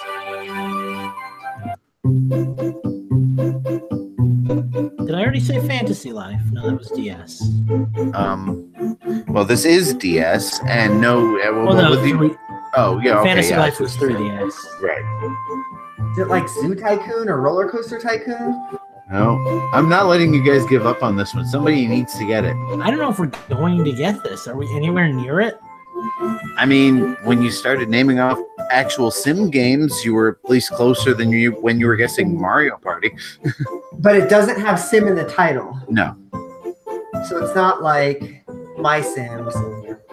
Zoo Tycoon. I mean, I haven't played the title screen music yet, so I mean, My Sims? No, that has Sim in the title. Disregard! Is Rune Factory a sim game? I don't Yes, know. but I already guessed it. Oh, Is it? Oh, is it Nintendogs and cats or Nintendogs? I said that. He did, and he did say that, and no, it is not any Nintendogs game. Is it Pets with a Z? No. Horses, cats. Is it Barbie Horse Adventures? It Was is that not. on the DS? All right, I'm gonna keep feeding you more clues. It does not have a Z in the title anywhere, Okay. and it does not have the No, name. Z is in Zorro. It does not have the name of an animal in the title. What the fuck is this, Justin? My Pets, Baby and Me. God, I figured don't know someone. how to feel about Oh, is it Imagine Fashion Designer? No. Oh, I do. Steve said with utmost confidence. Hey, it's a sim game that doesn't have an animal or something in it. And it's not Trauma Center. It's not Cooking Mama. God, I'm loving this. Should we know it? Is it common? I mean, it was a relatively popular franchise that had at least a handful of entries. Baldur's Gate. That's a sim game. Might be. This might be a repeat. I don't know if I played this one yet. Yes, I played this one. Yeah. Hang on. A simulation game, like a life sim or like... Yes. Is it Tomodachi Life? Nope. Original DS. Is it just like Tomodachi or whatever the first one of those games was? Nope. Animal Crossing? Nope. Viva Pinata! Well, I didn't realize there were any actual. Fuck! I won by cheating! Viva Well, okay, Pinata! hang on. No, That I is won that! I did it first! no. Since the song told you what franchise it was, Viva What is the- Pinata 3D. It's like Viva Party in Pinata. Paradise. That. what was it, Eugene? It's like Party Paradise or something, but I It will is. take that win. It is Pocket Paradise. I know that's not what you said, and since you neither wanna of you just- were on you the wanna just- nose. Superman and Flash this and just call it a goodwill. We both won. No, I don't want that. It was you more than I heard Viva Pinata music. I was like, wait, and then you're like Viva Pinata. Well, So- all right, to be fair, the song actually said Viva I Pinata, know. which Yeah, I but wasn't I expecting. got there before I did. snapped So. it up with my quick crab-like reflexes. All right, all right, chat. What do you think? Do I give this to Lucas, or do I give out another tiebreaker since the game gave itself up? Hex says a new game. Chat, have I Minus ever the told you how much I tiebreaker. love you? Chat, you're my favorite. You're very If we special. do another tiebreaker, the rules still stand. But give me Chat. just one. Because that game, yes, Hex says Chat. that game cheated. I want I'm you to so- look at this beautiful kitten and tell her that her favorite human doesn't win Nintendo. All right. Can you tell this cat that? Chat pretty much unanimously says I have to give you another one. So, all right. I'm going to make this one like a lightning round. You will probably get it on the first track. Kind of but- like the Viva Pinata track we just heard. Okay. let's do it. Hey, I didn't even guess that one. I don't know what y'all Oh, are talking please. about. You guys spent like 10 minutes guessing that one. That was not first track. All right, all right, give me a minute. I got to pick a good one that isn't. I need to make you think, but not too much. God. I know, Eugene. I'm I worried just want about to that. take you over it too. Eugene, if I don't win Nintendoons, I've already won respecting you as a prize. So. if we're gonna be honest, I hope that Steve gets it so he wins. Wouldn't that be awesome? Yeah, that would be pretty cool. I would laugh so hard because you guys have fought so hard. That's how Silver broke And the in the end, it didn't really matter. All right. All right. I only have a couple of tracks off of this, so if you don't get it on the first one, you will definitely get it on the second one. And if you don't get on the second one, then you're just a loser. All right, here we go. Get your buzzers ready, kids. Oh, yeah. Oh, shit. Wii Sports Resort. Wii Party. Wii Sports. It was the first Wii Sports, but I'm giving it to Lucas because he did say a Wii Sports game first. Yeah. So the next one was going to be the title music. So I feel like I won 2 like half points, and together they totaled up into a full point. That seems like a fair assessment. All right. I respect my brother more than I ever have before. So, did you say brother or brother? Brother. Me and Eugene are twins. We've established this. We have a Disney sitcom coming out. Okay, that was fun and yet excruciating. But I know. Lucas squeaked by in the last 2 rounds. Very nice. All right. Well, without further ado, we're going to take a little break here, and we'll be right back with the question. Without further ado, we're going to take a break. Yeah, I guess that didn't make much sense, but we're taking a break anyways. Oh, God. Does anybody else feel like they just died? Yes, Steve. Steve's getting closer to wearing this Donkey Kong. I think he did die because his body is apparently laying on the floor where we can't see it. That sounds like Steve. He had to pee. Don't make him turn on his microphone on his headset and let us hear. All right, I'm gonna go P2 anyway. So P2, the Mighty Ducks. P2, Power of One. Are we still guessing? Are we guessing games? Is that what's happening? Hi, Eugene. How are you? What's up? It's the Eugene and Lucas show, starring Lucas and Eugene.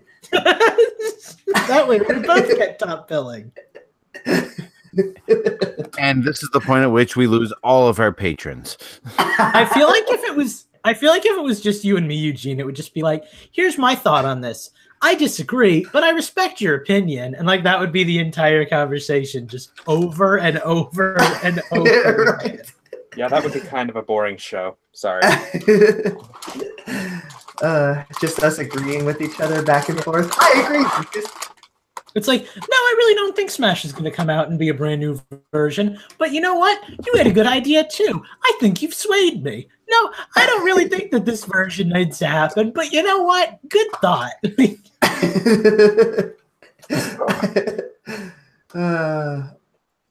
Also, I apologize in advance. I'm hoping that I'm far enough away from the camera. My stomach has been rumbling like all night, and I don't know why, because I ate like an hour before the show, but I am all gurgly, grumbly, hungry, apparently. What the hell did you have for dinner? Beef thingies. Well, that's why. For dinner. That's why, Mr. I'm going to try vegetarian, so now your stomach can't process meat. Well, no, there's soy beef, okay. So it's not real meat, but still, like, I eat them all the time. I like Well, mine then be that way. I've eaten this like tofu based beef alternative that's actually pretty good. I really like the soy stuff, but I would give tofu a try if it tasted good. I haven't found, my dad really likes these like Morningstar brand hamburgers. I've tried them and like they're okay, but like he says he doesn't notice a difference. I notice a difference when I eat them. I'm looking for like that way to make a perfect hamburger without meat. Like when I find that, I will be very happy. So right now I'm thinking like slather a soy or burger in like barbecue sauce and honey mustard and stuff. You know what's actually really good is sauteed mushroom burger. Is so good. Yeah. Huh. I've had like sauteed mushrooms, and then like if you're into onions, you can saute some onions in there with it. Oh, so good. Even with like tofu? Yeah. Well, I've done it just the onions or just the like make the mushrooms as your meat like the mushrooms become like the I've never really eaten mushrooms because I always thought they were gross as a kid. Maybe I should try that. Welcome back to the Vegan Hour on Infendo Radio, where Eugene and I bore the crap out of our guests by talking about healthy food alternatives. Yes, screw that shit. Give me meat. I'm with you, Justin. That is something I can agree on. All right, so let's roll into the question block. Justin, I'm going to toss it to you first because you were the Nintendo News host, and Schnazzy one is the first question, so it seems to work out good. Right, and also I have absolutely no opinion or answer to this question, so it's basically me asking you guys. All right. Jay-Z and Minus are also on the docket. Lucas or Steve, do either of you guys have preference there? I guess Jay-Z, because his is longer. So cool. Sounds good. For Lucas Justin likes to hear make a himself comment. talk. Oh yeah, you know it, baby. Keep saying Jay-Z Beast is longer. We might get more higher. There it is. All right, let's get rolling since we're already running long here. Well, that's not my fault. We're running long. You guys took forever guessing. Can I interrupt for a second? We might have to link our Switch cartridges at the end of this video because that's what they're telling us inside, which might mean we got a new patron. We got to start doing these contests. Oh God, we sure. Oh my Lord. Well, what the hell just happened? Well, I don't know where my Switch is. Oh, I see it. Okay. Well, that's mighty convenient. No, I found it. I'm cheater. I'm in on this with you guys. All right. Who's bringing us back in?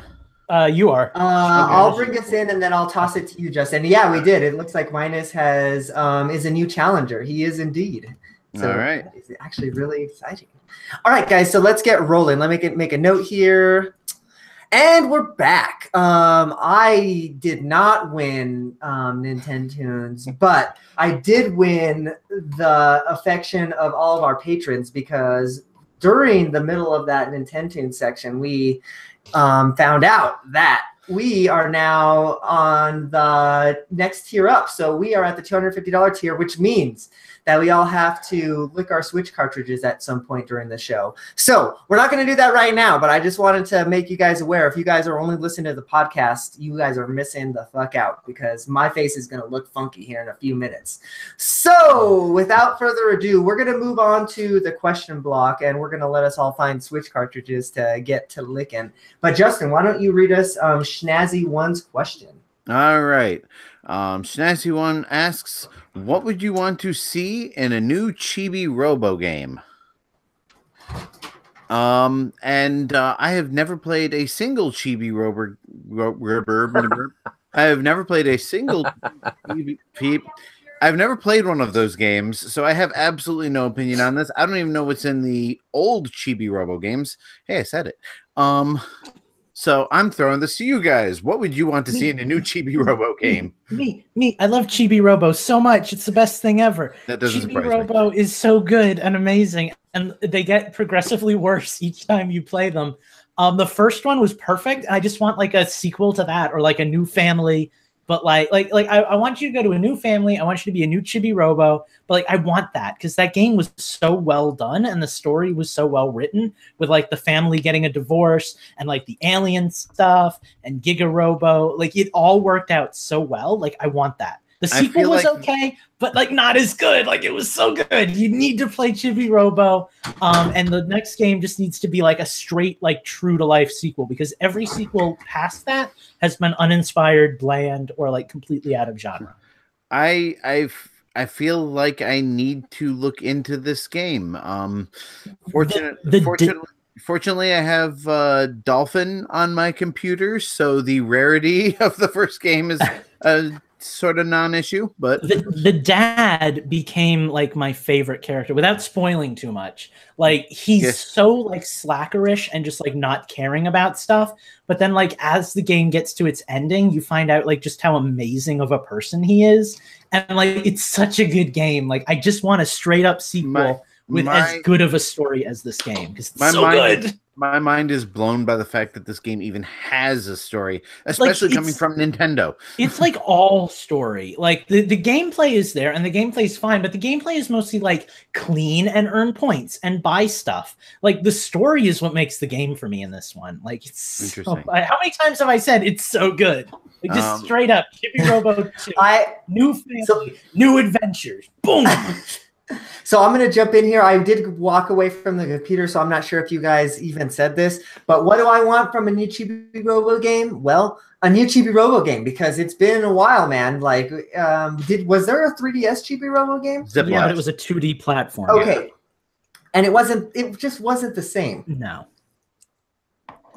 Yeah, give me a new Chibi Robo game. Actually, I would really like Chibi Robo on the 3DS, actually. I think that would, like, that kind of art style would look good with the stereoscopic 3D. Yeah, and as I pointed out in chat or something like that, the 3DS is like comparable in power to a GameCube, so it shouldn't be. If we can get, Luigi's Mansion on the 3DS, I don't see any reason they can't give us Chibi Robo. I gotta say though, there's a part of me that really wants to see what they could do with like the Switch, because when that game came out, like it was so, it had a unique art style, but it was so like, kind of polygonal, and there was so much empty space and unused space and stuff. Oh my god! Like, it could be really pretty as like a big open living room. Brilliant brainstorm! Lightning just struck my brain. Brain blast.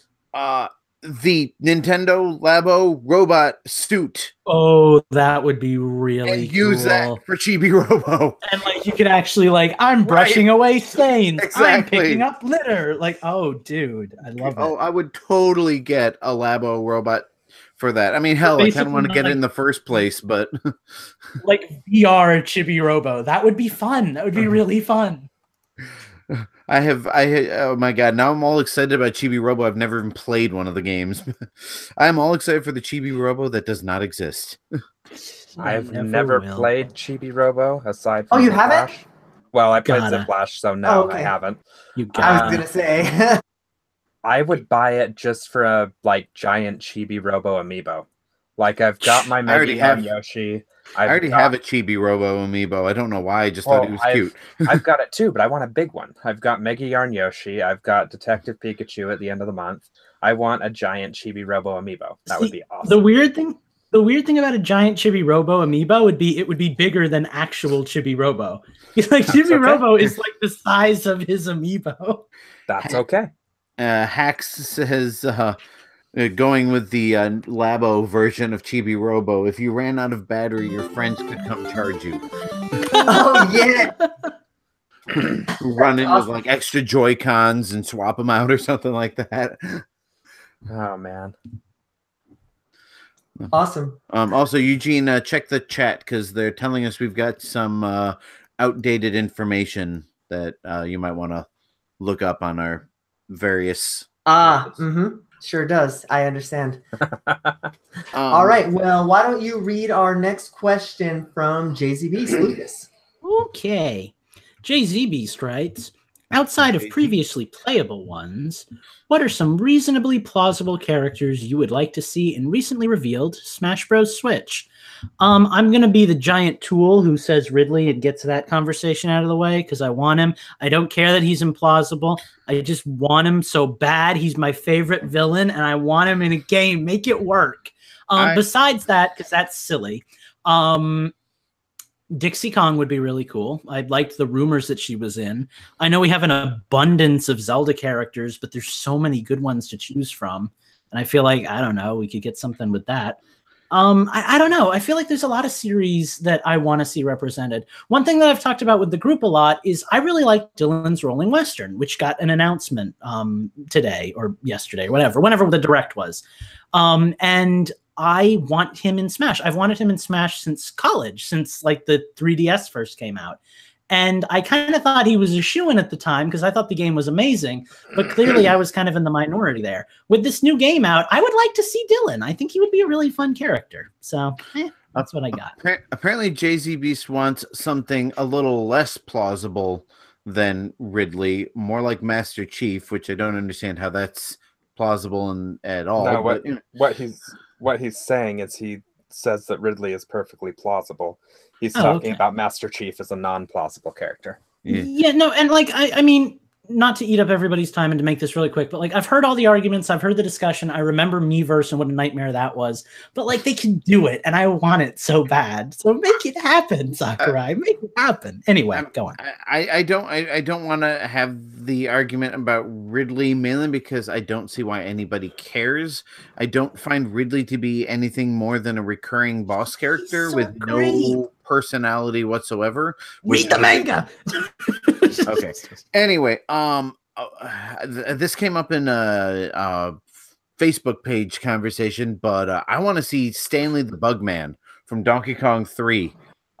Sakurai loves pulling those random Nintendo characters out of his ass and giving them fully, like Ice Climbers and Rob and stuff like that. And Stanley the Bugman is like one of those characters, just like one and done, but I think they could give him so much personality because of that. Interesting. I'd also shoot. I mean, if we're gonna pull Tingle, give me fucking Tingle. Ooh, Tingle. Kula Limpa. If we're gonna pull in like maybe third party or like non-Nintendo characters, I want Banjo and Kazooie because they were Nintendo. Nintendo's on pretty good terms with Microsoft right now. Rare is kind of spreading the love with their various, like side companies. So I think Banjo and Kazooie are plausible, but still in the sort of range. Steve, you want to jump in here? Yeah, that actually works well with what I was about to say. Steve from Minecraft. Oh, there is no reason if they can die. If they can put Nintendo content in Minecraft, if they can make the Nintendo Switch version of Minecraft talk to the other versions, there's no reason Steve can't come to Smash Brothers. I would be really disappointed if they did that. And I said it earlier, and everybody groaned, but Crash is owned by Activision, not Sony, so he could come. And I still stand by Rayman, Shantae, and Shovel Knight could all be good. I would be. You have like any of those three. You have like my nightmare collection of characters in these games. Like, I don't know why it bothers me as much as it does because I've never had this opinion on any other type of game, but it always bothers me when a character gets in that I don't want in, like Duck Hunt Dog. And like every character you just listed, I'm like, no, God, no. All right, I'm going to jump in with a couple of characters that I would love to see, and on Justin's note that are a little bit obscure, I guess. So I would want to see Gino from Mario RPG. How about maybe some Fawful? Do you guys remember Fawful? Yes. Yeah. Fawful. Mm-hmm. Definitely. How about Count Bleck from You're my favorite now. I'm like killing. You remember this when we record later, Lucas. I love this. It's okay. You'll be laughing at me all night anyway. Yeah. And finally, Chargin' Chuck from Super Mario World. That could be kind of like that. Yeah. I mean, is there a chance we could get to see the Brutals in Smash? Oh God, with like different costumes for different yes. I wrote this in our chat too, but I kind of want Birdo in just because she's become like our unofficial mascot since we started doing the early Birdo special. So like that'd be rad, right? Wart. Also, Steve. Yeah. Steve, I do kind of want your picks to get in just because I love you and I want you to have what you want. So. Steve from Minecraft would be awesome. He would be your main. I could definitely see if that. They can do Villager, Steve can be in there too. I can see it. All right, Steve, why don't you take us with our final question from Minus? All right, so Minus asks, single game focus or multi-game focus for the E3 show floor? And then if single game focus, what would your predictions be? I honestly see them doing a multi-game focus this year. Breath of the Wild was obviously a really big game. Mario Odyssey was a really big game. But I don't know. I think they've just got a bunch of smaller games that they're going to be doing this year. So I kind of think it's going to be multi-game myself. Yeah, and I mean, let's be honest here. The reason we had an entire E3 focused on Breath of the Wild was because that was pretty much Nintendo's only game. Yeah. Like, now Nintendo was like, all right, we don't have that much to show, and everybody wants to see Zelda, so let's just blow them away with Zelda. Whereas now they've got so many first-party games coming out, so many third-party developers working with them, so many indies that they're going to want to say, hey, look at all this stuff we've got. We're not just a Nintendo system now. We are a developer's system. Yeah. We are an everyone's system. That said, I'm gonna stand by what I said earlier, that I think Nintendo's main focus will be Smash Brothers playable, and probably some at least a major trailer for, if not a brief playable demo of Metroid Prime 4. Mm-hmm. I feel like we'll get a trailer. I don't know if we'll get a playable demo. Yeah, we have no idea. I mean, the last thing we saw of Metroid Prime 4 was, here, it exists, or will exist. Like, we don't know how far in development it is. Yeah. Yeah. You guys know everything that I want, and it's all games that haven't been announced yet. So I feel like that it would have to be like a multi-game thing. I want Animal Crossing. I want good Mario Party. Now I want Chibi Robo. I would love F-Zero or something comparable, or a new Mario Kart.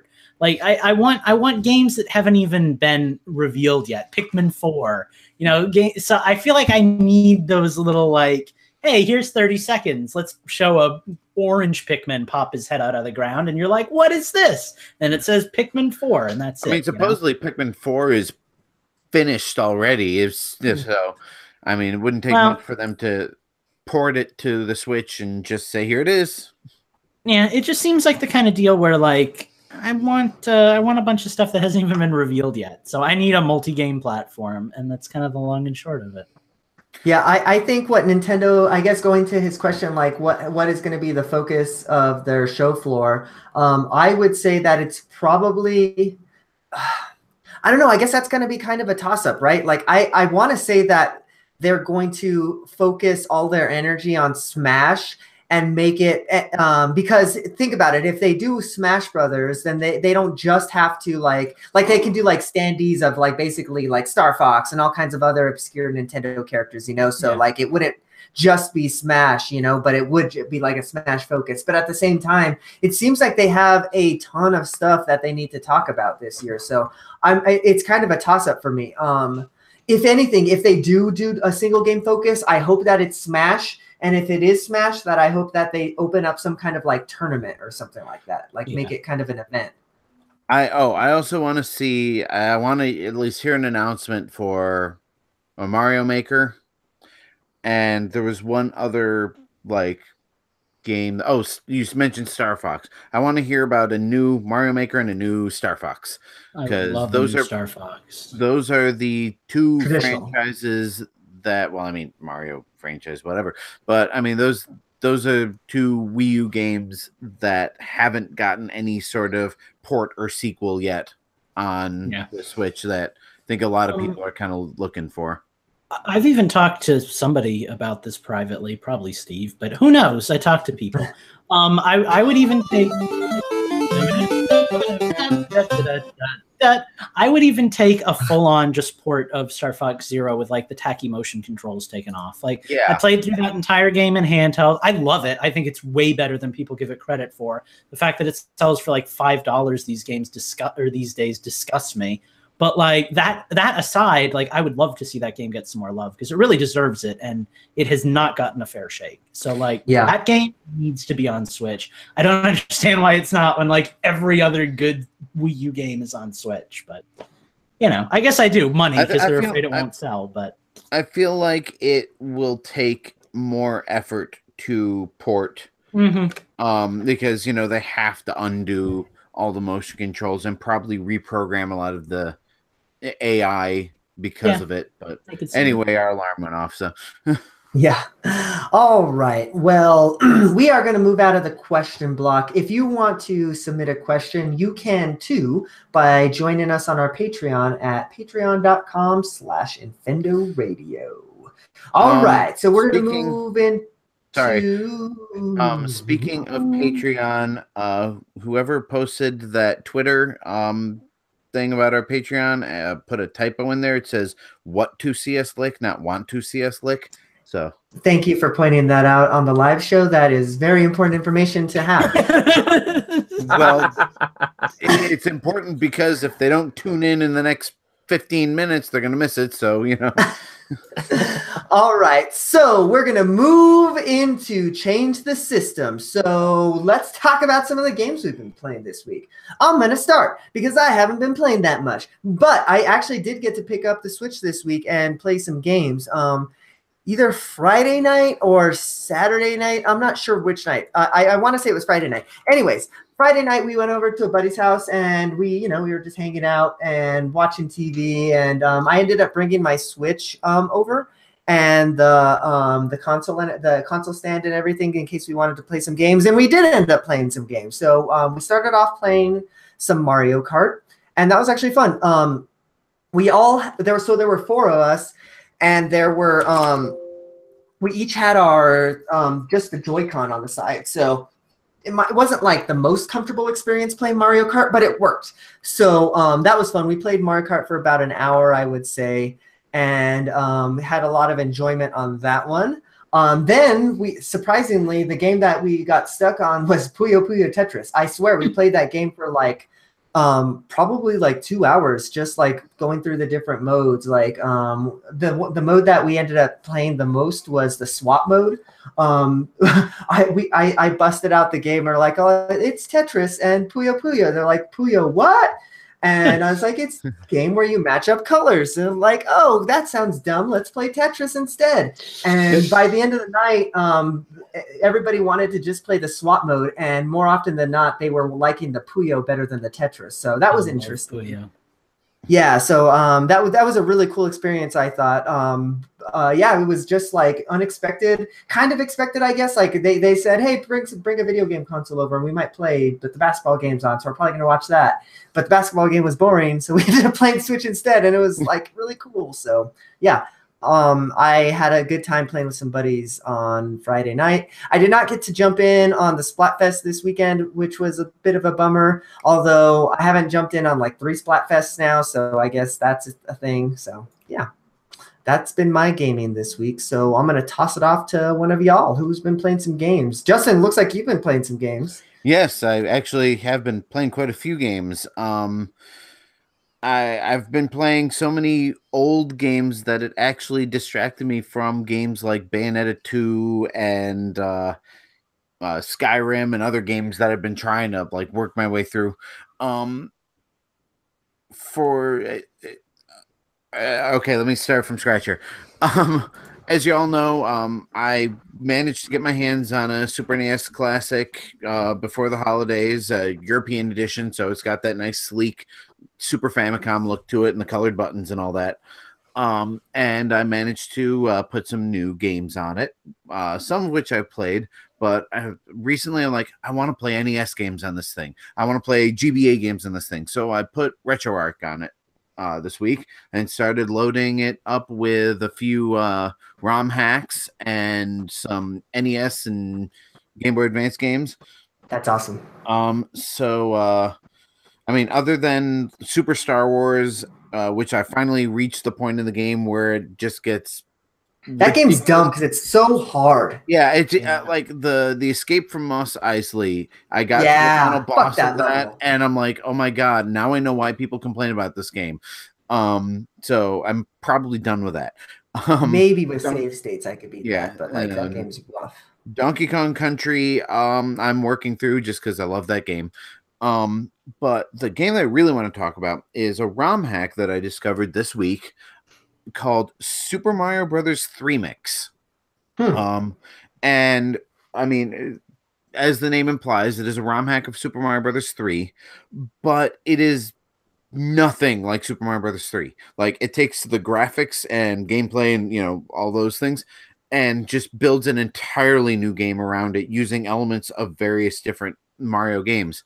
So I think there are 6 worlds instead of 8, but each of them is very distinctly themed. Unfortunately, I'm not as far into the game as I should be, because I'm of course abusing save states as I'm wont to As you do. should.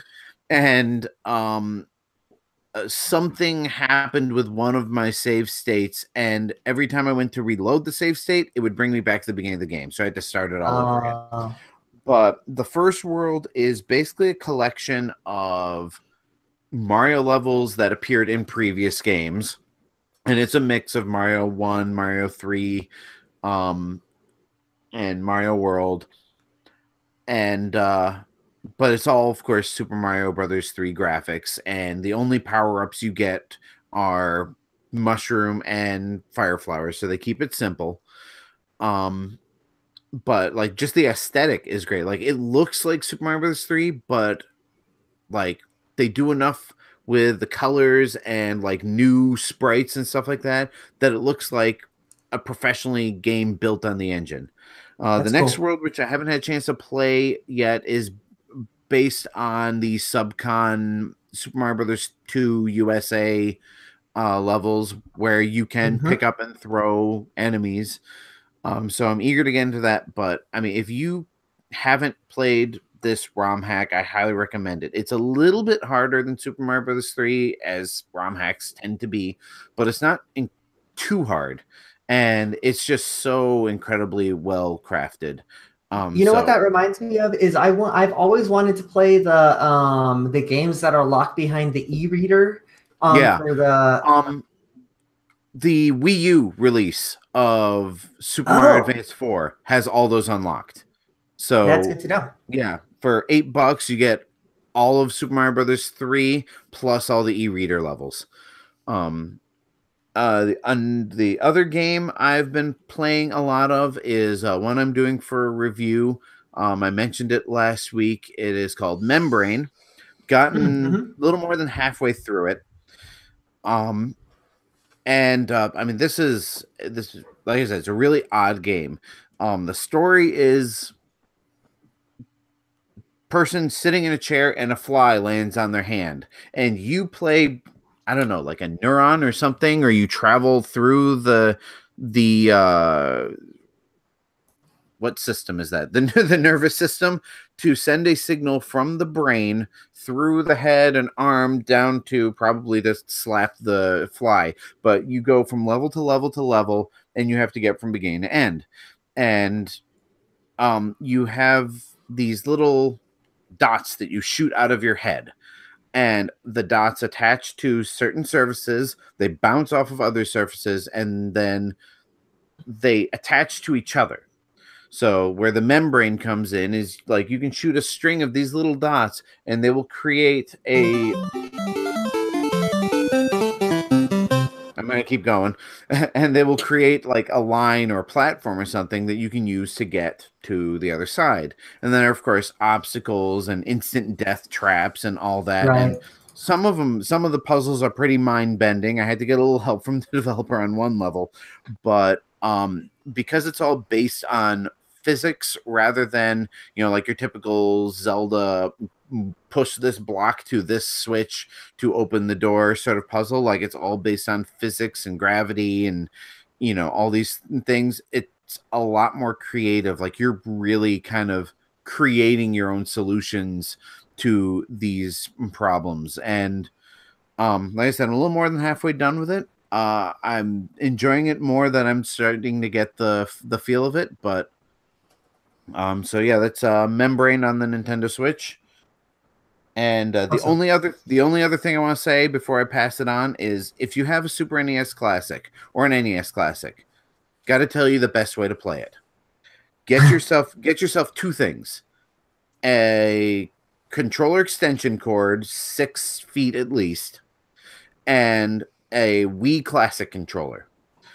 The Wii Classic controller is better than the standard controllers that come with it because A, they're a little bit bigger, and B, the reset button on the console is basically the home button remapped. So if you're one like me who abuses save states, you don't have to get up and press the button. You don't have to reprogram your controller. You just press the button and jump right into the menu.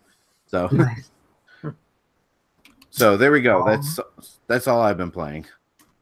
Fair enough. Well, sounds like you've had a hefty list this week. You made up for my lack of game playing, so that's all right with me.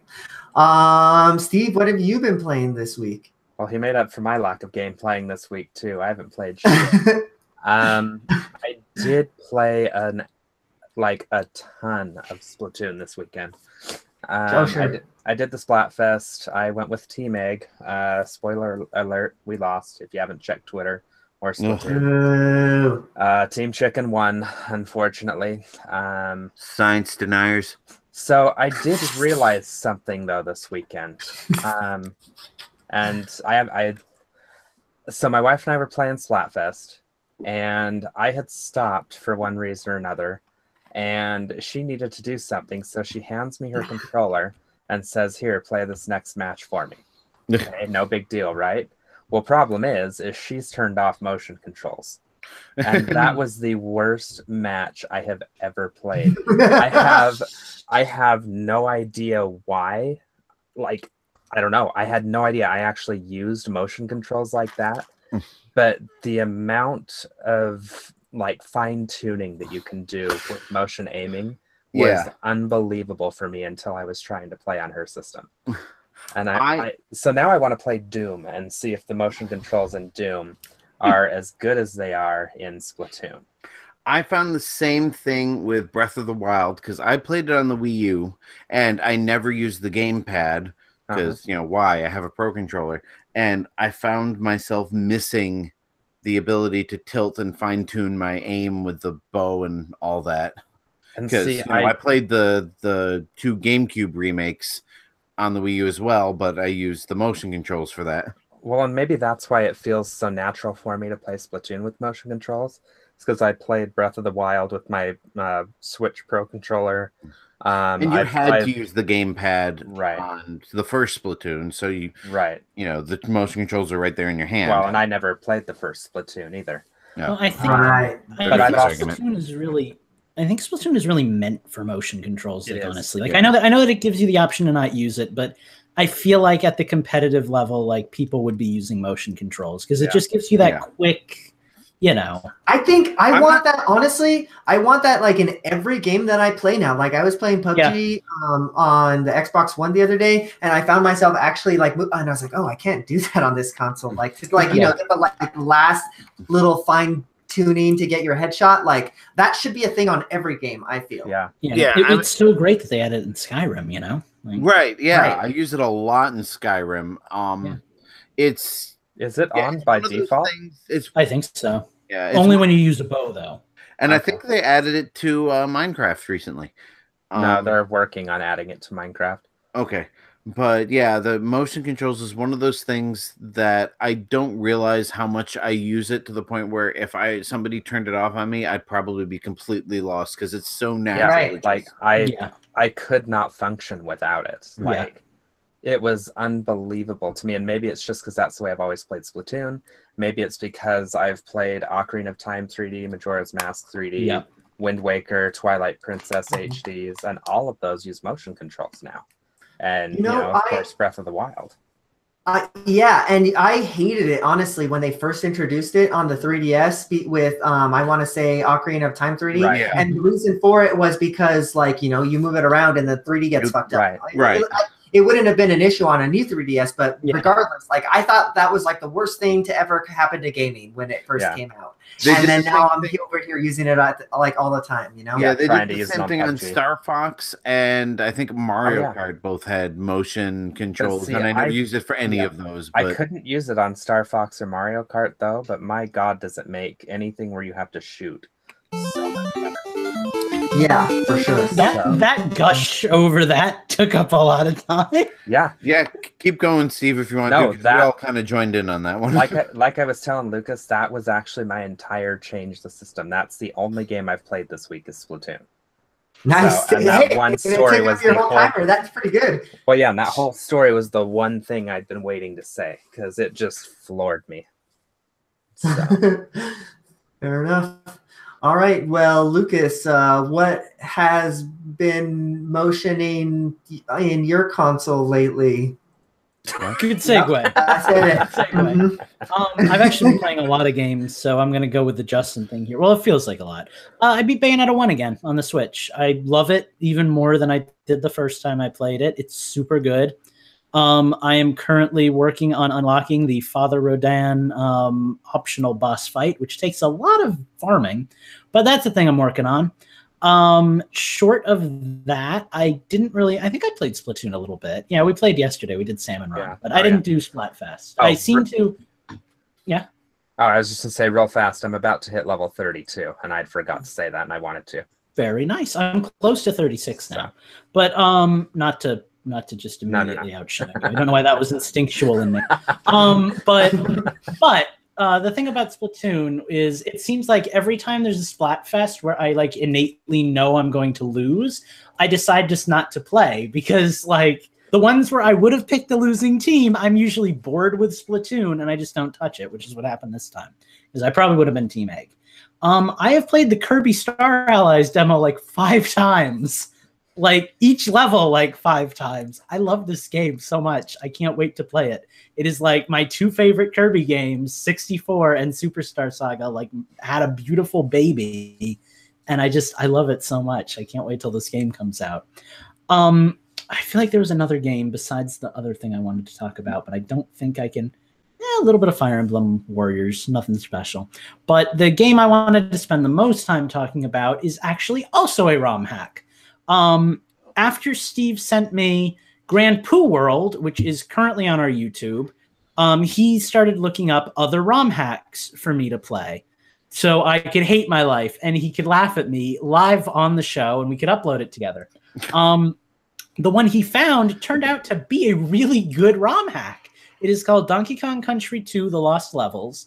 It took a little more work than your average ROM hack to get to work because I had to like install something and then change that programming file and everything. But the point is I have it and it's a really, really cool game. It's just Donkey Kong Country 2, but with like all new levels. And it's so much fun. So like we played through the first 2 levels of that. We took like 2 hours. We recorded ourselves. What worlds? Yeah, not levels. No, it's good. You're right. One level with these little blue cat dudes took us forever. That was so funny. It was literally like 45 minutes. Oh, and how did you finally beat it, Lucas? You beat it because I told your ass to slow down. That's right, because I do the Sonic thing and he does the Mario thing, and every now and then I need to just slow my roll a little bit. But the point is, it was a 1-player game. We weren't playing together, but he was sitting there watching me the entire time, and like that works great for both of us because I'm a control freak and Steve's a great backseat driver. So it was a lot of fun. Not wrong.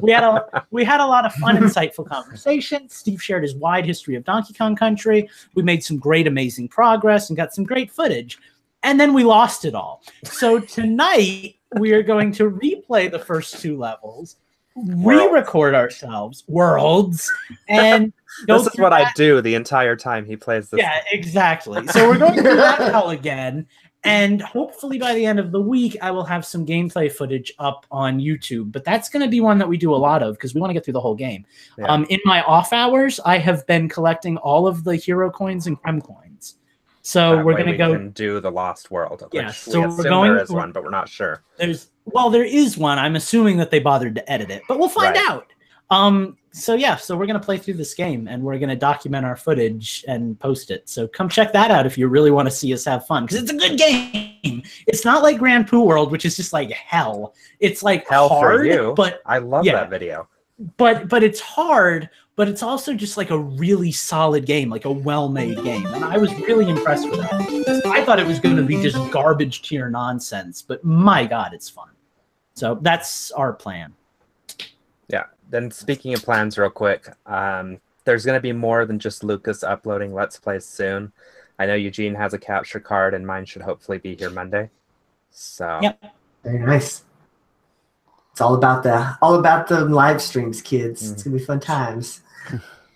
All right. Well, cool. Well, that brings us to the end of Change the System, which brings us to the end of the show, but not before we fulfill our Patreon obligations. I ran downstairs and got myself this fine little Breath of the Wild cartridge here. If you haven't heard, we are now at $250 on our Patreon, which means that as a reward, we will be flicking our fucking Switch cartridges at the beginning of every show.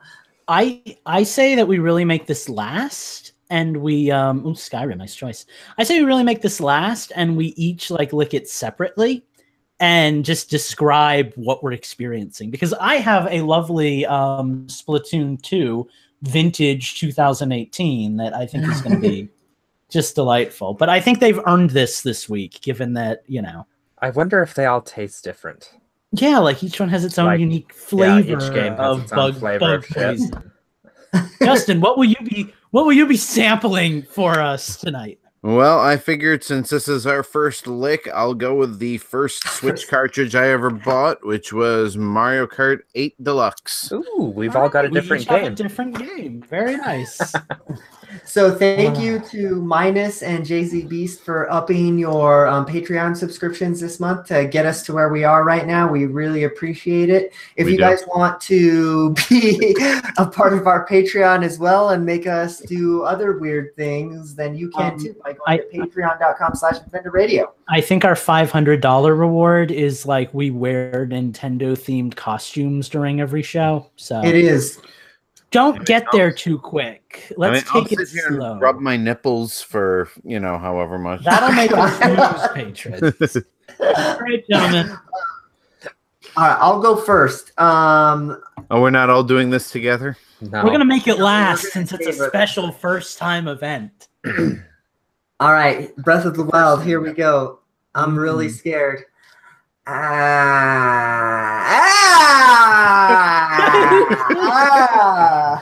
the audio for that was great. All right, I'm getting. That's what even the podcast listeners can enjoy. I'm getting mine out of the way next because I don't want to be the last one doing this. I need to drink juice. Justin, you're the last. Sorry, guys. Oh, I'm gonna drink cold coffee to get this out of my mouth. I better save some water. Oh, it literally is like numbing your tongue with like Raid and like, oh, it actually burns. It's actually burning. You might be allergic. We might not be recording tonight after all. Oh God! And then like your tongue flicks like the roof of your mouth, and then the roof of your mouth tastes like it too. All right. Oh, swallow. You really went all out on this one, Lucas. All right. Here we go. Here we go. Holy shit. Oh. It's like you forget. It's like you forget how bad it is until you actually do it. God. Good thing we have like 4 more episodes this month. And this is where Steve puts in his 2 weeks. It's been nice knowing you. All right, I guess it's my turn. Oh, I can still taste it. Oh, all right. Well, that wasn't so bad, actually. Justin's like, listen, it tastes like strawberry. The snozberries taste like snozberries. So that was kind of weak. I could still taste it, but it's not as excruciating as the rest of yours were. You're right, Lucas. My tongue is numb. I'd like to point out that I enjoy snacking on ghost pepper covered foods, and I find this disgusting. Drinking water does not help, by the way. There's his poo face. All right, well, that's that. If you want to make us continue to lick our Switch cartridges, again, join us on patreon.com/InfendoRadio, and you all, can make us do that as well. So, guys, we're going to get out of here for the evening. This week, we have some plugs to be talking about, namely our Patreon. If you want to win a Legend of Zelda chess set, you can by joining us on Patreon. You only have to donate $1 a month. That's anybody who donates $1 for the month of March gets entered for a chance to win. All right, guys, let's get out of here. I'm going to start with my plugs first. Before we plug the plugs, part of the reason why we are licking our fucking Switch cartridges, thanks for that, guys, is because of our executive producer this month, and that is Hack's Life. Thank you very much for making me taste this. It's a taste that I'll never forget, and it's a taste that I'll always remember because I'm going to be licking it again next week. So thank you, Hack's Life, for making it happen. We appreciate it. All right, guys. I'm gonna get us out of here. I can be found online at Infendo Eugene. Of course, you can follow everything that Infendo is doing at Infendo on Twitter. And of course, go to www.infendo.com, join our Discord. You can scroll to the bottom and join that way, or just click on the little Discord link. Maybe buy a shirt or two from our merch shop. We got some cool stuff over there. Steve, where can we find you this week? You can find me at Gentis1 on Twitter. My God, I forgot my own handle, and it's not that hard. And on there, subscribe to my YouTube channel. I've got it on my pinned tweet because I will actually start posting some gameplay so I can try out this capture card. I specifically got one with live stream capabilities because I'm lazy and I don't want to edit video if I don't have to. So yeah, so I'll be posting to my YouTube channel, and then I'll be re-upping it to the Infendo YouTube channel as well. Awesome. Lucas, where can we find you this week? Where can't you find me this week? I say that like every week. I hate myself. I guess my Twitter, my official Twitter is at LucasPeace_. That's a good one for game design stuff. My Patreon is literally patreon.com/youadventure if you super duper love me. And besides that, I've been putting a lot of work into Infendo related stuff. So I would just back up the whole, go subscribe to our YouTube page, go to our Design by Humans store, which is literally, I think, just designbyhumans.com/Infendo Radio. You can find it on the merch shop tag. It's /shop/Infendo Radio. Yeah. There you go. But an easier way to do that is just go to infendo.com and check out the merch shop. But like, that's what I do when I have downtime now, is I make designs or I edit YouTube videos. I have no life. My life is Infendo. So please either check out my game or check out my content, please. That's all I got. Very nice. And finally, where can we find you online this week, Justin? All right. Well, you can find me on Twitter at InfendoJustin. All of my gaming information is there if you want to send me a friend or gaming request. You can also follow my Disney-related tweets and occasionally blogs, and hopefully someday podcasts and vlogs when I get the ambition, at Utilidork, UTILIDORK. That's, again, my Disney-related stuff. And go to utilidork.com to read what I've got so far. I'm hoping to expand that in the not too distant future, especially since I just came back from Disney World and have a lot of opinions on it. Sure. Awesome. Well, that's cool. That's awesome. So we've hit all of our plugs. You know where to find us. Please and thank you. If you guys wanted to join in on all the fun, just, come hang out. We've got a lot of new people in our Discord channel. So even if you aren't giving us money, even if you aren't able to join us every week on the live show, just come in and come hang out. Come play some Splatfest with the crew over in the Discord channel. We're a fun bunch, so come join us. All right, guys. That's been a week. We'll see you next week with maybe a different Switch cartridge to lick. Justin, you have some final words?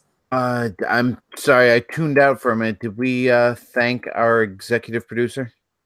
We did, but would you like to thank him again because he's so handsome? Sure. So thank you to Hack's Life for executive producing us. Without you, we would be lost. And I can't think of anywhere else to go with this, but see you all next week. Bye! So, sorry for throwing off the Emperor's Groove over there. It's just you threw off my groove. Sorry, but you've thrown off the Emperor's Groove. Peace. Bye-bye. It's so awkward. I love it. I love us. It's getting late, and I'm. And we all just ingested poison. So, Yeah, that's a thing. Yeah, hopefully there aren't any long-term effects. Well, I guess we just gotta get more. No, that doesn't work. I was gonna try to twist that into getting more patrons, but that just means we have to die and wear silly costumes. While we do it, so. Yeah, we didn't plan that very well, did we? Or did we plan it perfectly? I'm going to close our live broadcast, so let's say goodbye to our live listeners. Goodbye. Thank you for joining us. Bye-bye. Peace. This hair, You're man. my favorite. Oh, hacks, man. That is not. You are messing around.